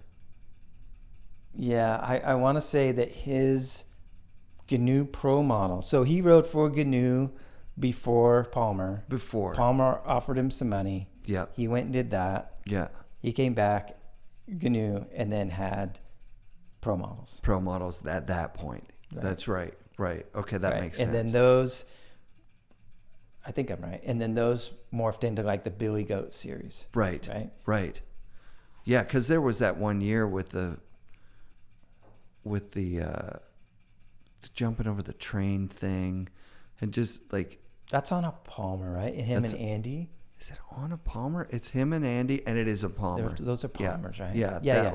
Like, that was like kind of the first year where, because back then, if you were like the main guy, like in the fall line film, like your farmer or whatever, you're the main guy in the world. That's right. It was. Right. I remember the song and the shot of the train was kind of like the big deal for that year. It was the last sort of fall line film where, before Mack Dawg really took over as like the most progressive stuff.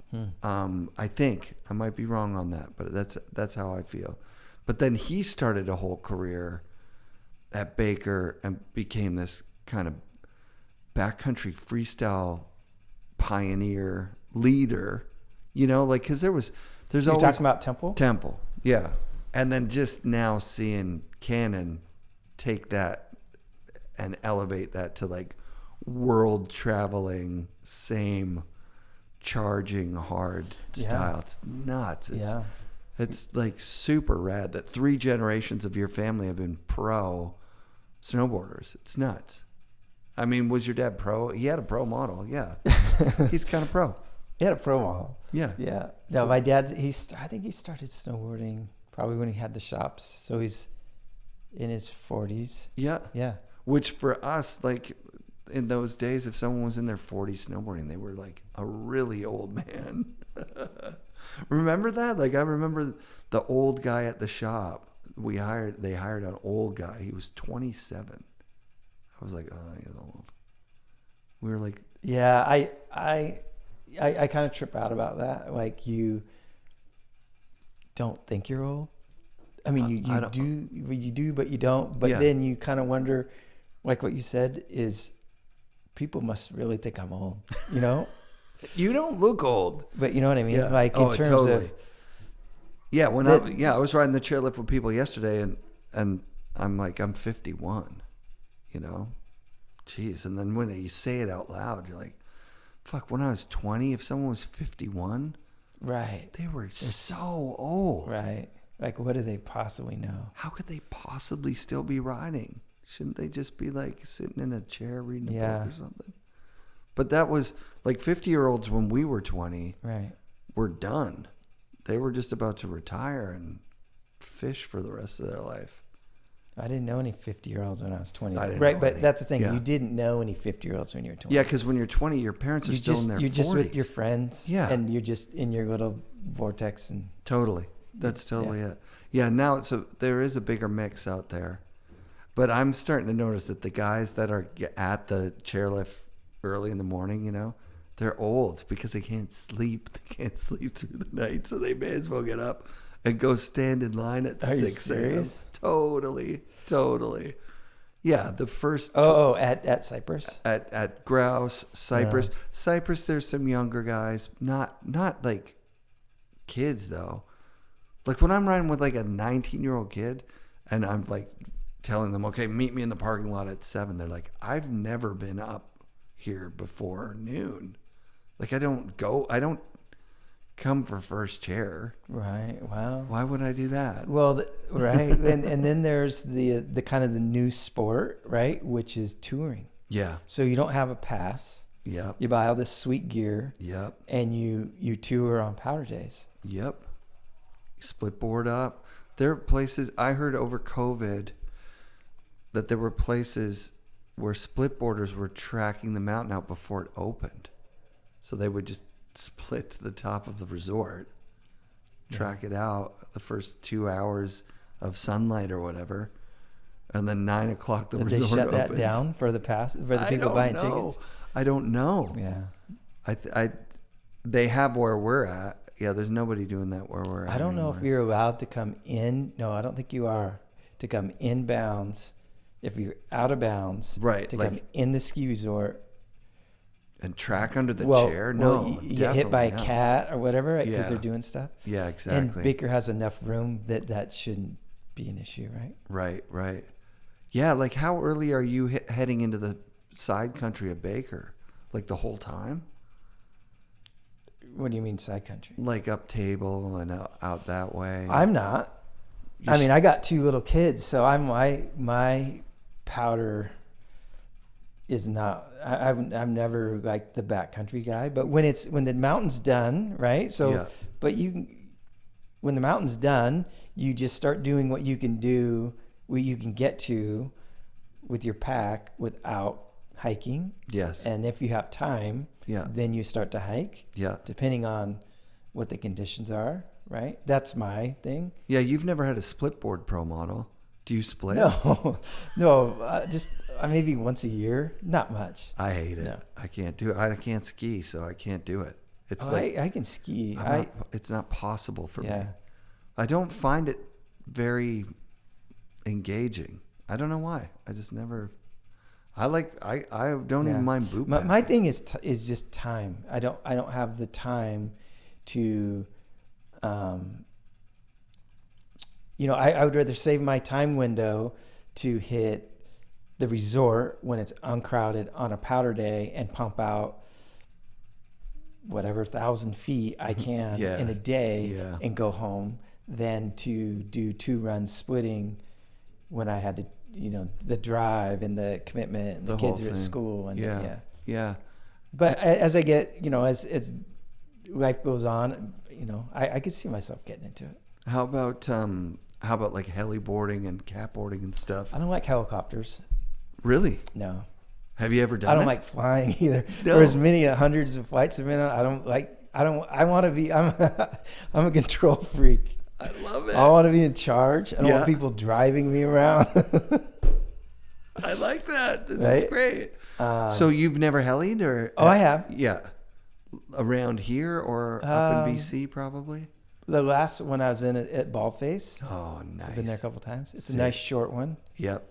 But I just prefer being on the ground. I want to be in, I'm fine with the cats, Yep. right? Cats are But fun. I just don't like, That's not your thing. especially helicopters. That's just good. I love it. That's amazing. That's amazing. Okay, so let's talk the Clark foam idea.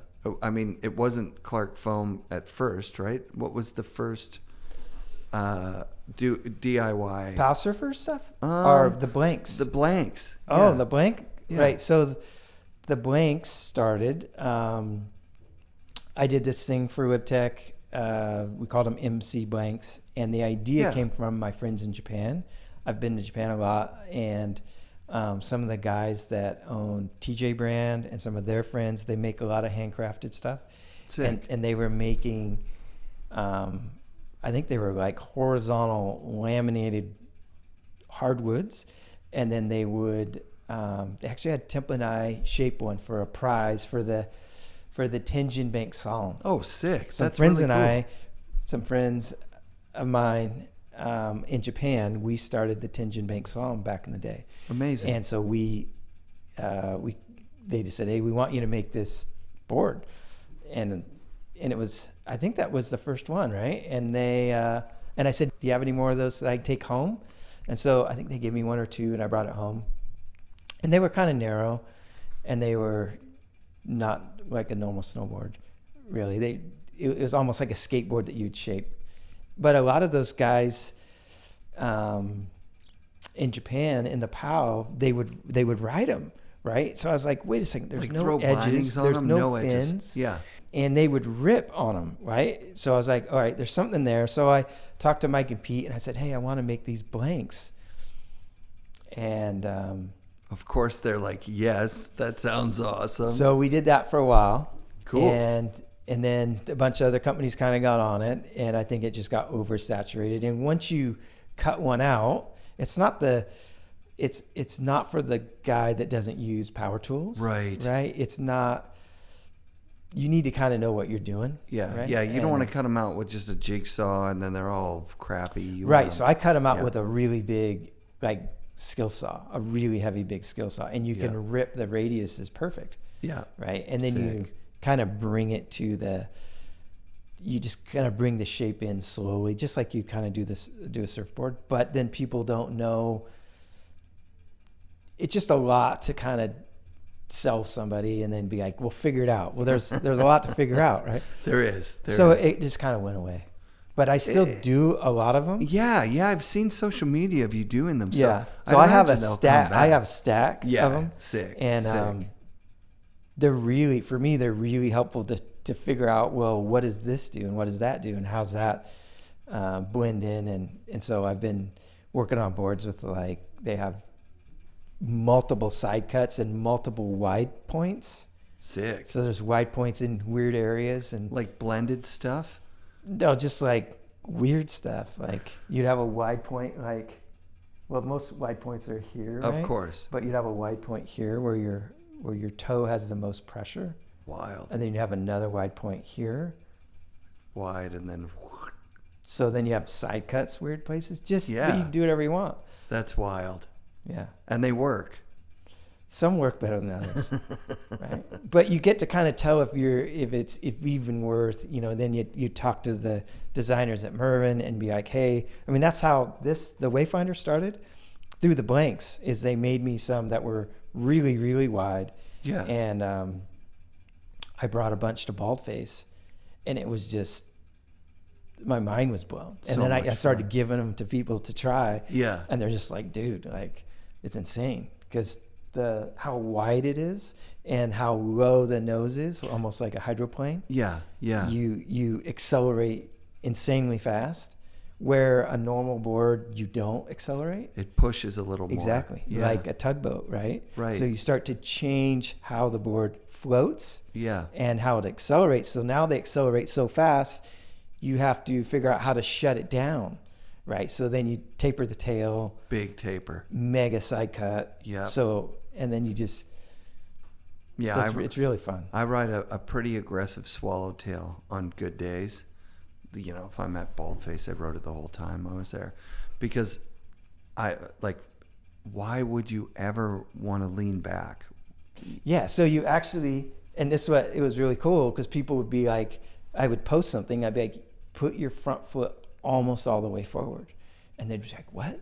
Because Burton and everyone, you know, you still see people now that people make these boards, and the old Burtons, that is, they run their back foot 1 foot from the tail. Yeah. It's like the worst thing ever. You actually, if you make the board right, you want to be super forward, and both legs are helping you plane, instead of just your back leg burning and your front leg lifting up the whole time. Yeah. Yeah. It's night and day. Yeah. And that low rise really helps with keeping the speed on that. Yeah. And then if you can dump the tail, Yeah. you're turning different. You're not pushing the board in the same way. I love it, man. Well, and then you look at the old, and I've never rode them, but the first winter sticks. Yep. And they're out of Utah. Yep. And so they knew all that stuff. Yep. Right. And I've never rode one, but it has to be pretty insane. Yeah, I can only imagine they were. I mean, when you were you exposed to apocalypse snow, like the Regis Roland movie where he's getting chased by all the mono skiers? No, I saw that. Yeah. Was he on a winter stick? He was on a winter stick copy that he just cut out of plywood. I met that guy once. Yeah, he's pretty badass. He probably holds the record that'll never be broken for the most heli, because Les Arcs was opening a new lift up high, and they made that movie, and they gave him basically unlimited heli budget for a couple of winters. I need to watch it again. Oh yeah, it's worth watching, because when you look at what era it is, it's 82 maybe. And he's fully snowboarding. Right. But he's snowboarding in a bubble. Everything that he's doing in that movie is self-taught. Like, he's not exposed to any other thing. Is he on like a race stance? He's on a yellow board. But is it like positive, or is it more like a surf setup? Yeah, it's posy, but his bindings are just like bungee straps and stuff, and like it's called Apocalypse material. Apocalypse Snow. So like Apocalypse Now? Yeah. You've definitely seen it. But like when you go back and watch it with that reference of like, here's a guy who's self-taught and not exposed to anything. He saw the winter stick team come over and do some turns while he was still a skier. And he's like, that looks cool. And then he went to try it and he couldn't do it. It just wasn't working. He couldn't make it go. And then finally he gets it going. Did you interview him? Over the phone. Yeah. Oh, that's cool. He's an interesting dude, because he did. But he has to be in his 70s now, right? 60s. Yeah, he's maybe mid 60s.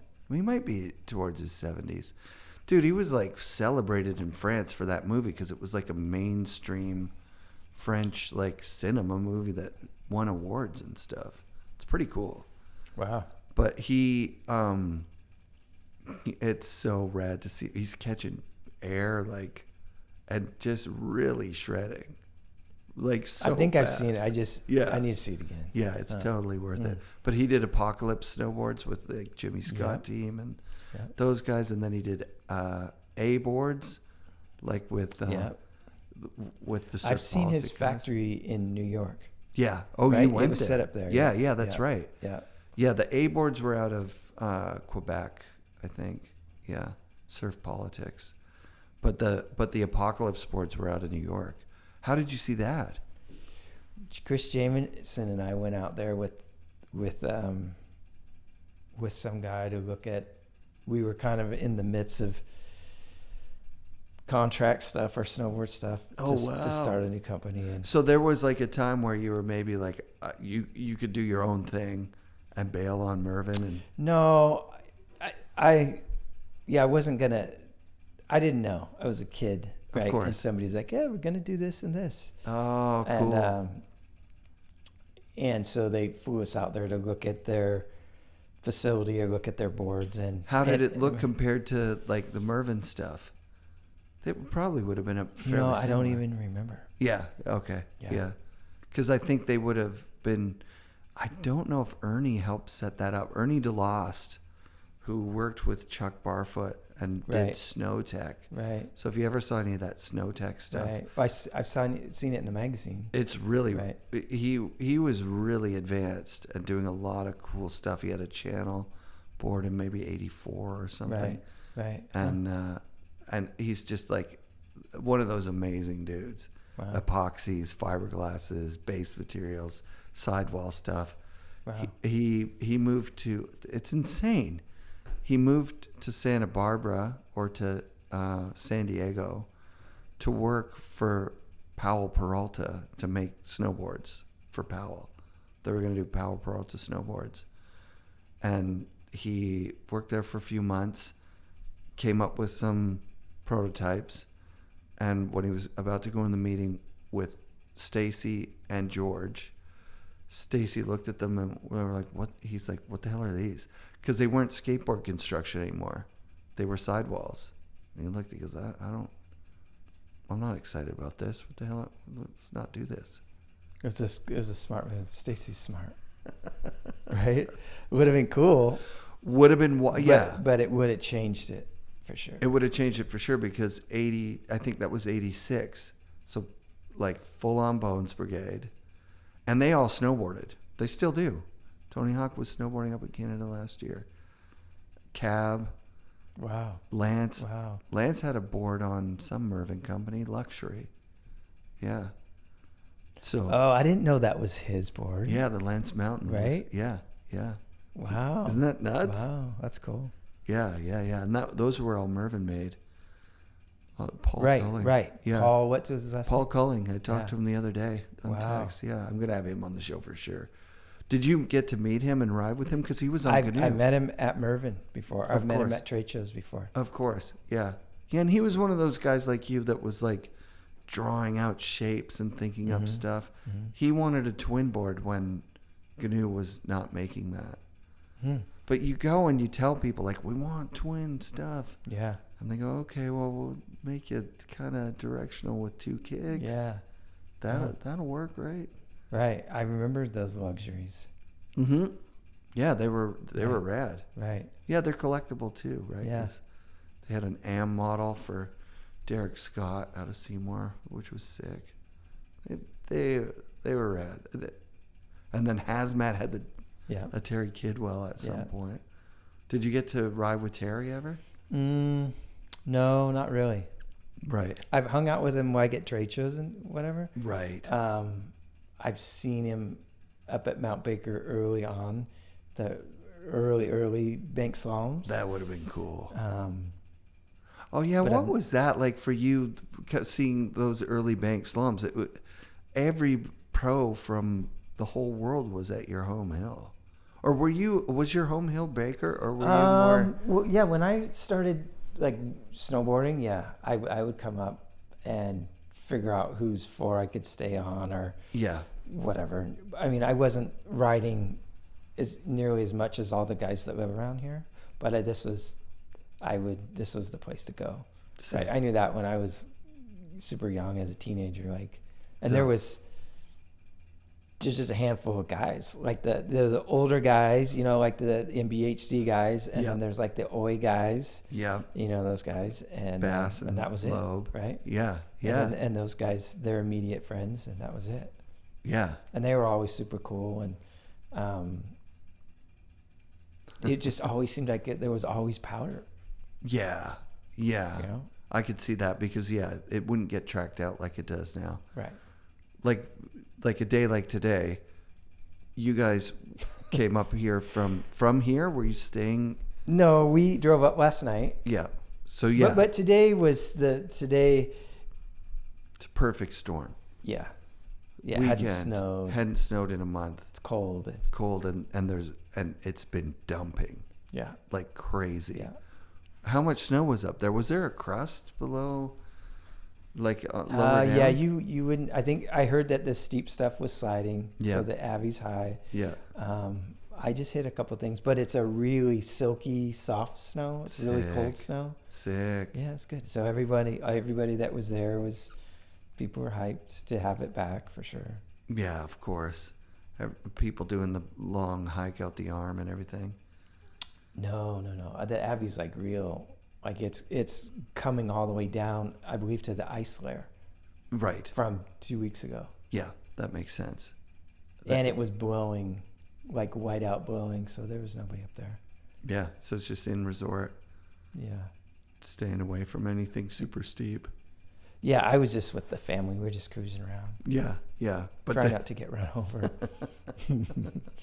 Yeah, I mean, when I remember coming to Baker in the early 90s, and yeah, you could have the whole place to yourself on a weekday, right? It's like that midweek. Yeah. You'll get it. When you just have just storm after storm after storm. Yeah, people get tired. It's just, this is just like most people are gone at noon. The locals are gone at noon, right? Yeah. But it's I don't know. It'd be interesting to see a chart of what has gone on in the last 10 years. But it seems like it's changing. It seems like it's more sunny days than ever. I mean that stretch was warmer. insane. Yeah, and there's right? And then the snow seems to come later in the season too. But then they close down. Yeah, March is always a good one. Yeah. And then there's usually snow April, sometimes even a late storm in May. Yeah. But they close. I think it has to do. I don't think it has to do with the mountain, the Baker Company. I think it has to do with permits and insurance and all that stuff, right? Because the spring permits flip over. I think it's federal land, right? So they have permits and leases or whatnot, and That makes sense. That might be what happens up in Vancouver too, because grouse is private property and they stay open a couple of weeks later than everybody else. So everyone from Seymour and Cypress, all at grouse. start coming over to grouse. Yeah, there's a big scene there at the end of the year. Yeah, I'm not sure, but maybe. That's wild. Yeah. So what has been your favorite season of 40 years of snowboarding? Dude, I don't know. Was there some time in there that like stands out as like, oh my God, this is the cherry gig. We're never going to have it this good ever again. Man, I was really excited to bring blanks that I had made that were the step tail, the Lib step tail came out of it, that were really wide pow boards. Yeah. And to go to bald face. Sick. I don't know if it was the first. It might have been maybe the first time I've ever been to bald face. Yeah. And the snow was super good, and I think I brought like 8 boards. Oh my God. And so I just got to just geek out on what, and I'd have like 3 boards on a cat every day and then different boards. Wow. So you really get to, when you talk about testing stuff, you're like, okay, that does this and that does this. And then you give it to somebody and they go, it was awesome. Oh, that sounds amazing. So that was really, really fun to do that. So sick. Yeah. So sick, dude. Kind of. Like the contest stuff you're doing, you're just half pipe, right? Or did you race as well? Early on, we do some gates, right? Yeah. Or then early on they had downhill too, right? Right. And then half pipe, and then border cross came in, right? And I did that early on. Yeah, let's talk about the border cross career thing too, because Temple goes insane with that. But in the beginning, you're right there with him, right? Right. Right. Yeah. That was it. Was just kind of like, before it got really serious, it was really easy to place well. You just ride your whatever board, right? Because you're from Baker or you're from Crystal, and you're used to riding kind of chopped stuff. It's not like you're on like groomers and, so I think that you have the legs for it. I don't know. Right. Yeah. Yeah. You guys were fast. I remember there was a gap between you guys and then everybody else I'm talking about that. Early on, I did good at some for sure. And then I know that Temple was super fast. I'm sure he was beating me, and Palmer was super fast really early on. And Andy Hetzel was super fast. Yeah. So I think that they almost had like their Palmer team. Right. And we did a few border crosses, and I remember those guys, and they were all super fast. And then it got really serious. Super serious. And all the race boards, and, it just went bonkers. But and in my mind is they need to make the courses harder. So you don't, a race board isn't necessarily even an advantage. Right. Right. They need to make them more technical. I think it's almost like a supercross track. Right. Right. I think it's dying because it's too much work to build the courses. Yeah. And think about it, like with less natural snow now. Yeah.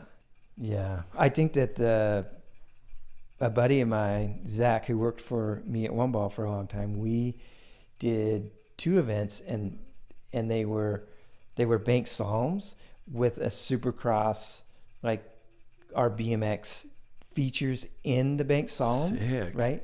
Just so that the race guys the technical race guys didn't have an advantage. Is a lot of those guys don't like to jump or don't feel comfortable in the air, right? Right. And I think that it's kind of shocking there's not a bank slalom, for as big as bank slalom is, right? Yeah. There's not a world tour for bank slalom. I think somebody was working on it. That would be sick, really. I talked to JF about it. We were going to be the dudes, but really? we didn't, yeah.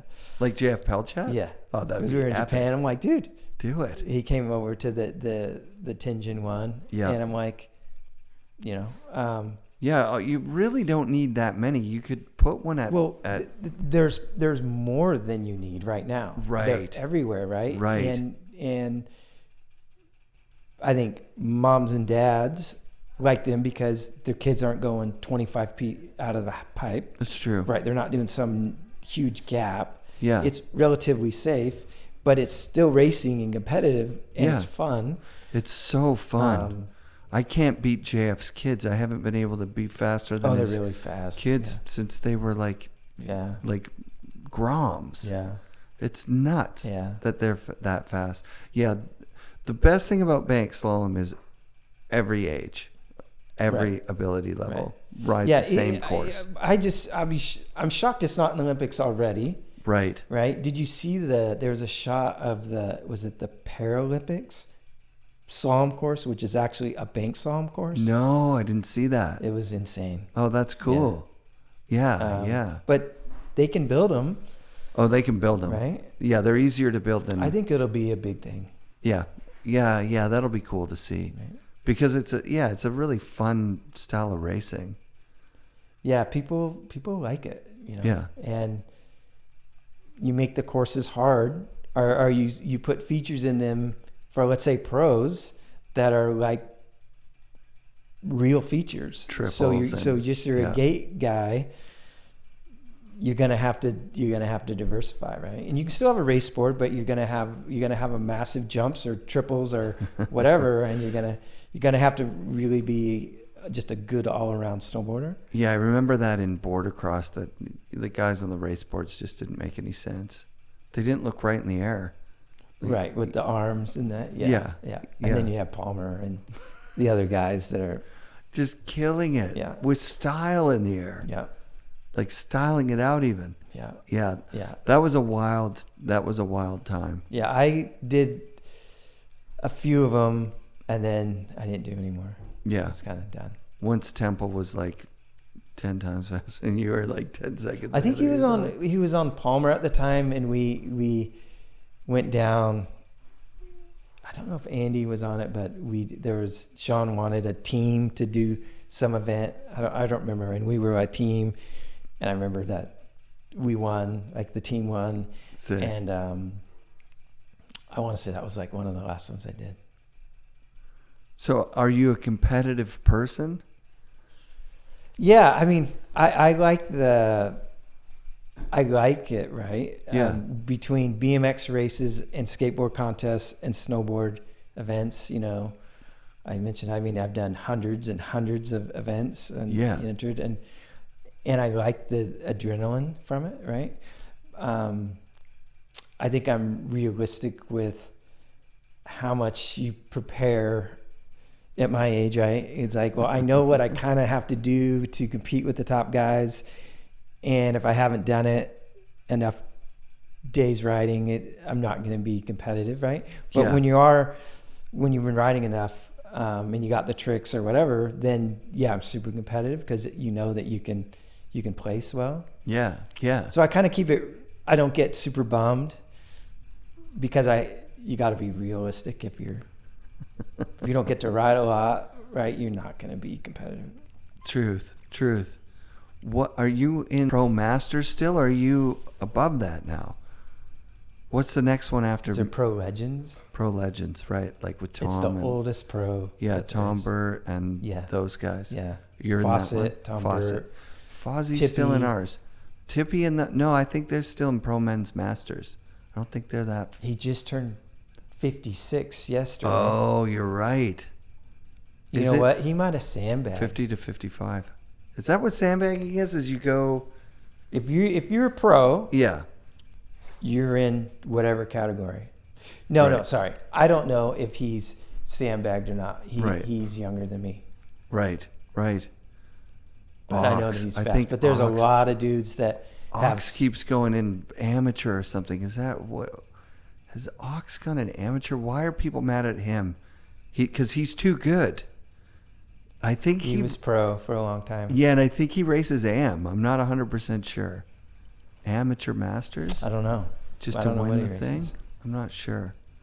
But he's But if you're a pro, I mean, you can do whatever you want, right? Yeah. But if your friends are bummed at you because you beat them and you were pro and they weren't, well, that's your fault. Yeah, totally. Right. So I'm in there.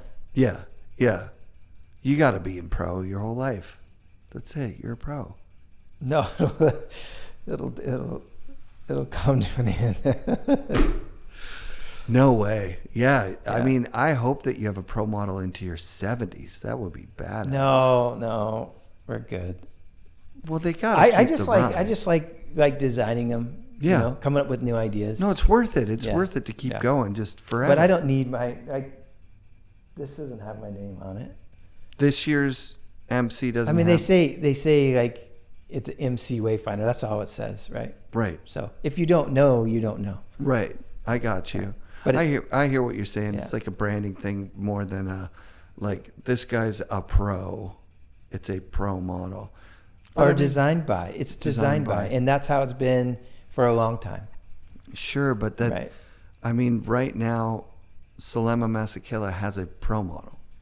It's got his name on it. He's calling it a pro model. It's a pro model. Well, that's awesome. So you may as well have a pro model forever, as long as you're snowboarding. I mean, it's a part of the charm of Lib Tech, of Mervin, of Mike and Pete, of the you can do whatever you want. You just said it about competing. You can pick whatever category. You can do whatever you want. Snowboarding is like, it's free. You can do whatever you friggin' want. Right. And where I see the most excitement, enjoyment in snowboarding is still that like addicted person that's just like, I don't give a shit. It's a POW day. I'm going. Whether it's a hike situation or you know. Right. Once you have that, right, it's you get it. You get it. Yeah. And you see it still everywhere. Yeah. So like if you want to look at the mega spins that are happening and people adding another 360 and flipping upside down a million times, and I'm not taking anything away from that. Like every time I see it, I'm like, what the hell? That is incredible that someone is that talented. But that's not where snowboarding really lives. Like the soul of snowboarding really lives in just Craig said it best, right? Like the fanatic, the person that's just out there having fun. Right. That's there because whatever you're doing. Yeah. Right. Because that's what they feel in their heart they have to be doing right now. You know? Right. And it's good to get into the mountains. It's the best Right. place. Right. It's like the most, just the best place Yeah. by such a large margin. Right. I mean, if I knew how to surf, I'd probably be a beach guy. My wife loves beaches. I'll go to a beach. I'll sit there and burn in the sun. And Have you tried it? surfing, a little. Westport, a little. Tofino, a little. Those are hard places to learn to surf. Waikiki was the most fun, but we were Right. so stubborn. I was so stubborn I wanted to ride a shortboard. But No. Waikiki's a No. longboard wave. You have to go on a longboard. Yeah. It's not like skateboarding or snowboarding. Is you have to learn, especially at our age. 51. You have to learn on a big board. Yeah. Yeah. And it's just, you know what? I always was like, holy smokes, the amount of effort to go and do one bottom turn and then get closed out and whitewash. But you're like, I mean, you're going to do what you're going to do. But if you were to talk to most people that surf and most people that snowboard, is some of their best days in life are probably surfing as well as snowboarding. Yeah, sure, of course. Yeah. I mean, if you were good at it, it would be amazing. Getting good at it seems like No, it's bridge too harder. far right now. It's harder. For Yeah. sure. And there's a lot. There's a lot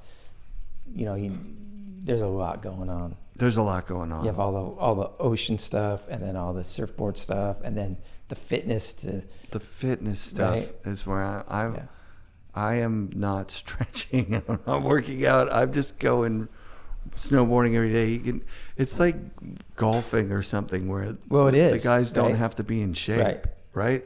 They could just get a good swing. Your heart and doesn't really even connect. tick up, right? No, it but the thing doesn't. is then when you go ride with folks that are good and fast, I can't do it. It's crazy. Whistler, I was riding every day local mountains, and I went for one day at Whistler. Seth Westcott rode with the boardroom. They closed the whole shop down. Every staff member's up there riding together. It's super sick. The end of one run, I was like, my leg is burning so bad. right? Because they're going so fast. They're going yeah. so fast, Yeah. and you cover so much vertical footage. Right. And it's not like you're not like zipping around and hitting this and hitting that like you would at like Right. Seymour or something at some slow pace Right. that's easy on the body. Right. You're hauling down like huge like swaths of mountain. At a, Yeah. it can And be yeah. icy. And Yeah. I'm like, geez, dude, this is a different Yeah, it's a different sport. deal. Right? I'm not into that. But I would be if I was up there, Yeah. right? Yeah, you'd get to that level, and then you'd be with those guys. Yeah, of course. But it's fun even riding like Baker with Jamie or something and just watching how fast he charges. Like you guys charge up here too. It's just fun. Just a different, but it's most of the time it's POW, right? Yep. Yeah. The POW days up here. There's nothing better. No better resort to ride POW at than Baker. But it's crowded. really good. Crowded as hell now. That's Not what it all the goes. time. How often you go to Baldface? Not often. Yeah. I've just been a couple times. Was it like trips that you set up yourself, or did Jeff invite you up? Or I went up there. He was going to do a bank slalom, sick? so I went up there with a friend, and we kind of scouted around, and figured out where it might work or where it might not work. And, That's really cool. and then I went up there with the Avalanche group, right? Yeah. And then there was a Lib Tech thing after that. And then I've been a couple times to Valhalla. Sick. How's that? That's it good. looks great. Yeah.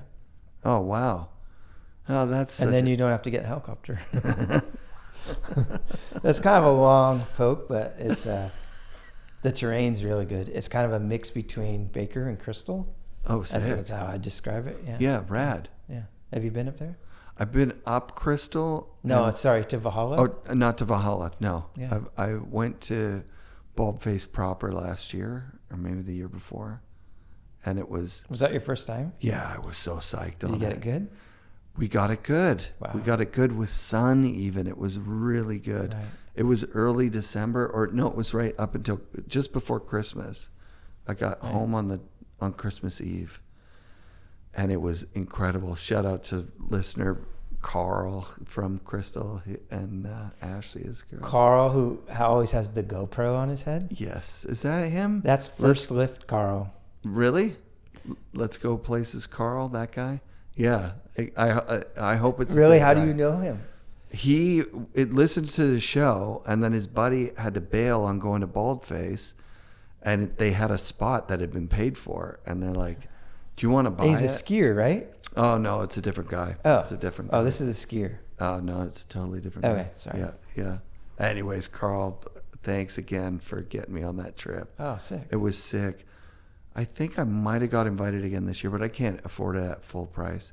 So thank you also to the dude who gave me a spot because he let me buy it for like half price or something. Wow, that's nice. Especially, yeah.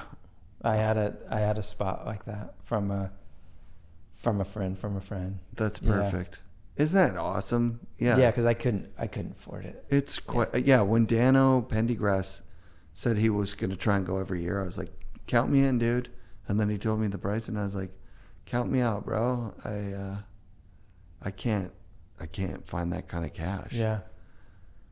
But the Avalanche training course is they moved it this year to Whistler Blackcomb, or to multiple locations, I think, didn't they? I don't know. Yeah. I don't know anything about it. The risk assessment. Yeah, it was good. Thing. It's really cool. Yeah. I wish I could go to that. Yeah, there's a lot of cool people go to that one. It's like the whole industry of like. Yeah, it was. It people. was. I don't know if I was at the first one. I don't know, but it was. It was cool. Yeah, that's awesome. Well, I'm so stoked that you're still riding. Thanks for doing your very first interview. How do you feel? Yeah. Well, your kids are going to be asleep now. I know. Damn, dude. A wild night in Glacier. Yeah. It's probably too late, isn't it? When does everything close down? 10:30. Okay. 10. I don't know. Yeah, there's an hour for sure. Down to. Is it still Chair 9? It's right there. There's Chair 9. Yeah. There's Grams, and there's Gunners. Gunners across the street. That's new now. Hey, that used to. That was. When did that change from Milano's? A long time ago. Yeah. Tom and Jeannie sold it a long time ago. Really? Like 5 years ago, 10 years ago or something? Maybe. It's got to be. I don't know. 10 years? Yeah, 9 years at the most, because I interviewed Rankwit in there. You were doing podcasts that long?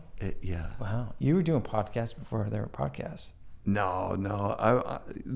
They just started. It had pretty much just started, but there were a couple of snowboard podcasts before mine. The Not Snowboarding podcast had lots of episodes before I even started. But yeah, it's been 10 years. It's been 10 awesome years, dude. Like, I went from being like an enthusiast, right? Like just, and I left the shop where I worked at, so I was a mailman with no connections. Like, after a couple of years out of the shop, like, you go back and it's all young kids, right? Right.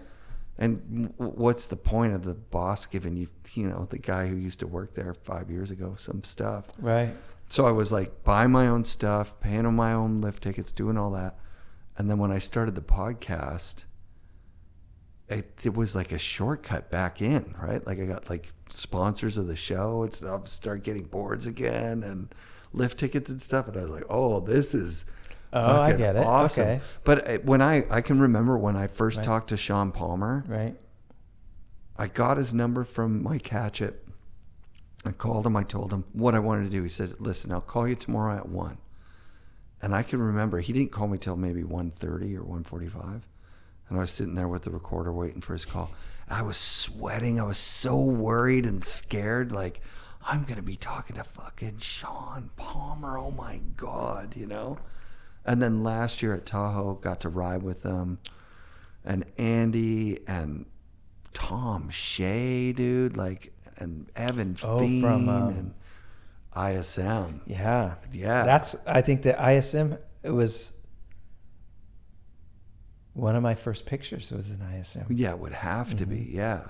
on like a canoe. What is Tom Shea doing? Dude, he shreds. He rips. Yeah. Like He's a super hard. nice guy. I think I can't remember exactly what it is that he does, but it's outside of snowboarding for sure. But you should go and listen to his episode of the show. I'll send you a link. You could just pop that in. 15 minutes with Tom Shea just talking about ISM and how he started it and why. And it's so rad to hear. Yeah. And those guys still show up and shred. Donner, dude. Donner's still the same, you know. A pow day at Donner with a couple of buddies, bunch of old heads. So fun. Wow. Yeah. So like that's the journey for me. Right. It's that's your thing. Yeah. from being the shop rat guy to being the guy that gets to go to California with Bass and ride with these dudes. Like, are you shitting me? It's like my dream life. Well, it's a bummer that on the Tahoe contest. Legends of Tahoe is officially not happening this year. Maybe it'll happen again. But it's run for a couple years, right? Oh yeah, 8 maybe. Oh, okay. Or maybe more. Yeah, I've been meaning to go. Oh yeah, they probably would induct you into the Hall of Fame. That'd be a good idea. They've inducted a bunch of people. Oh, there's really a Hall of Fame? Yeah. Oh no. Yeah. No. Oh no, he says. No, you're not serious. Yeah. What Hall of Fame? They call it the Snowboarding Hall of Fame. In Tahoe? Yep. Okay. Yeah, I don't know where they keep the records of it. But the pipes look pretty sweet. Oh, dude, right? It's so super small. That was the highlight of last year, was that we all rode powder while Jimmy Scott dug the pipe by himself. Jimmy Scott in a powder day just digging a half pipe. I'm like, there's nothing more snowboarding than that. That's the best. Yeah. And Evan Fiend sending like a solid 40 foot cliff in front of me and Bass on the chairlift at 65 years old. Yeah. Seriously? Like seriously too. Like, where's the pictures? Like, no joke. No pictures. Nobody knew he was riding by himself. He just crests the top of the chairlift as we're going up. And I'm like, whoa, this guy doesn't know where he is, right? Like, is what it almost seemed like.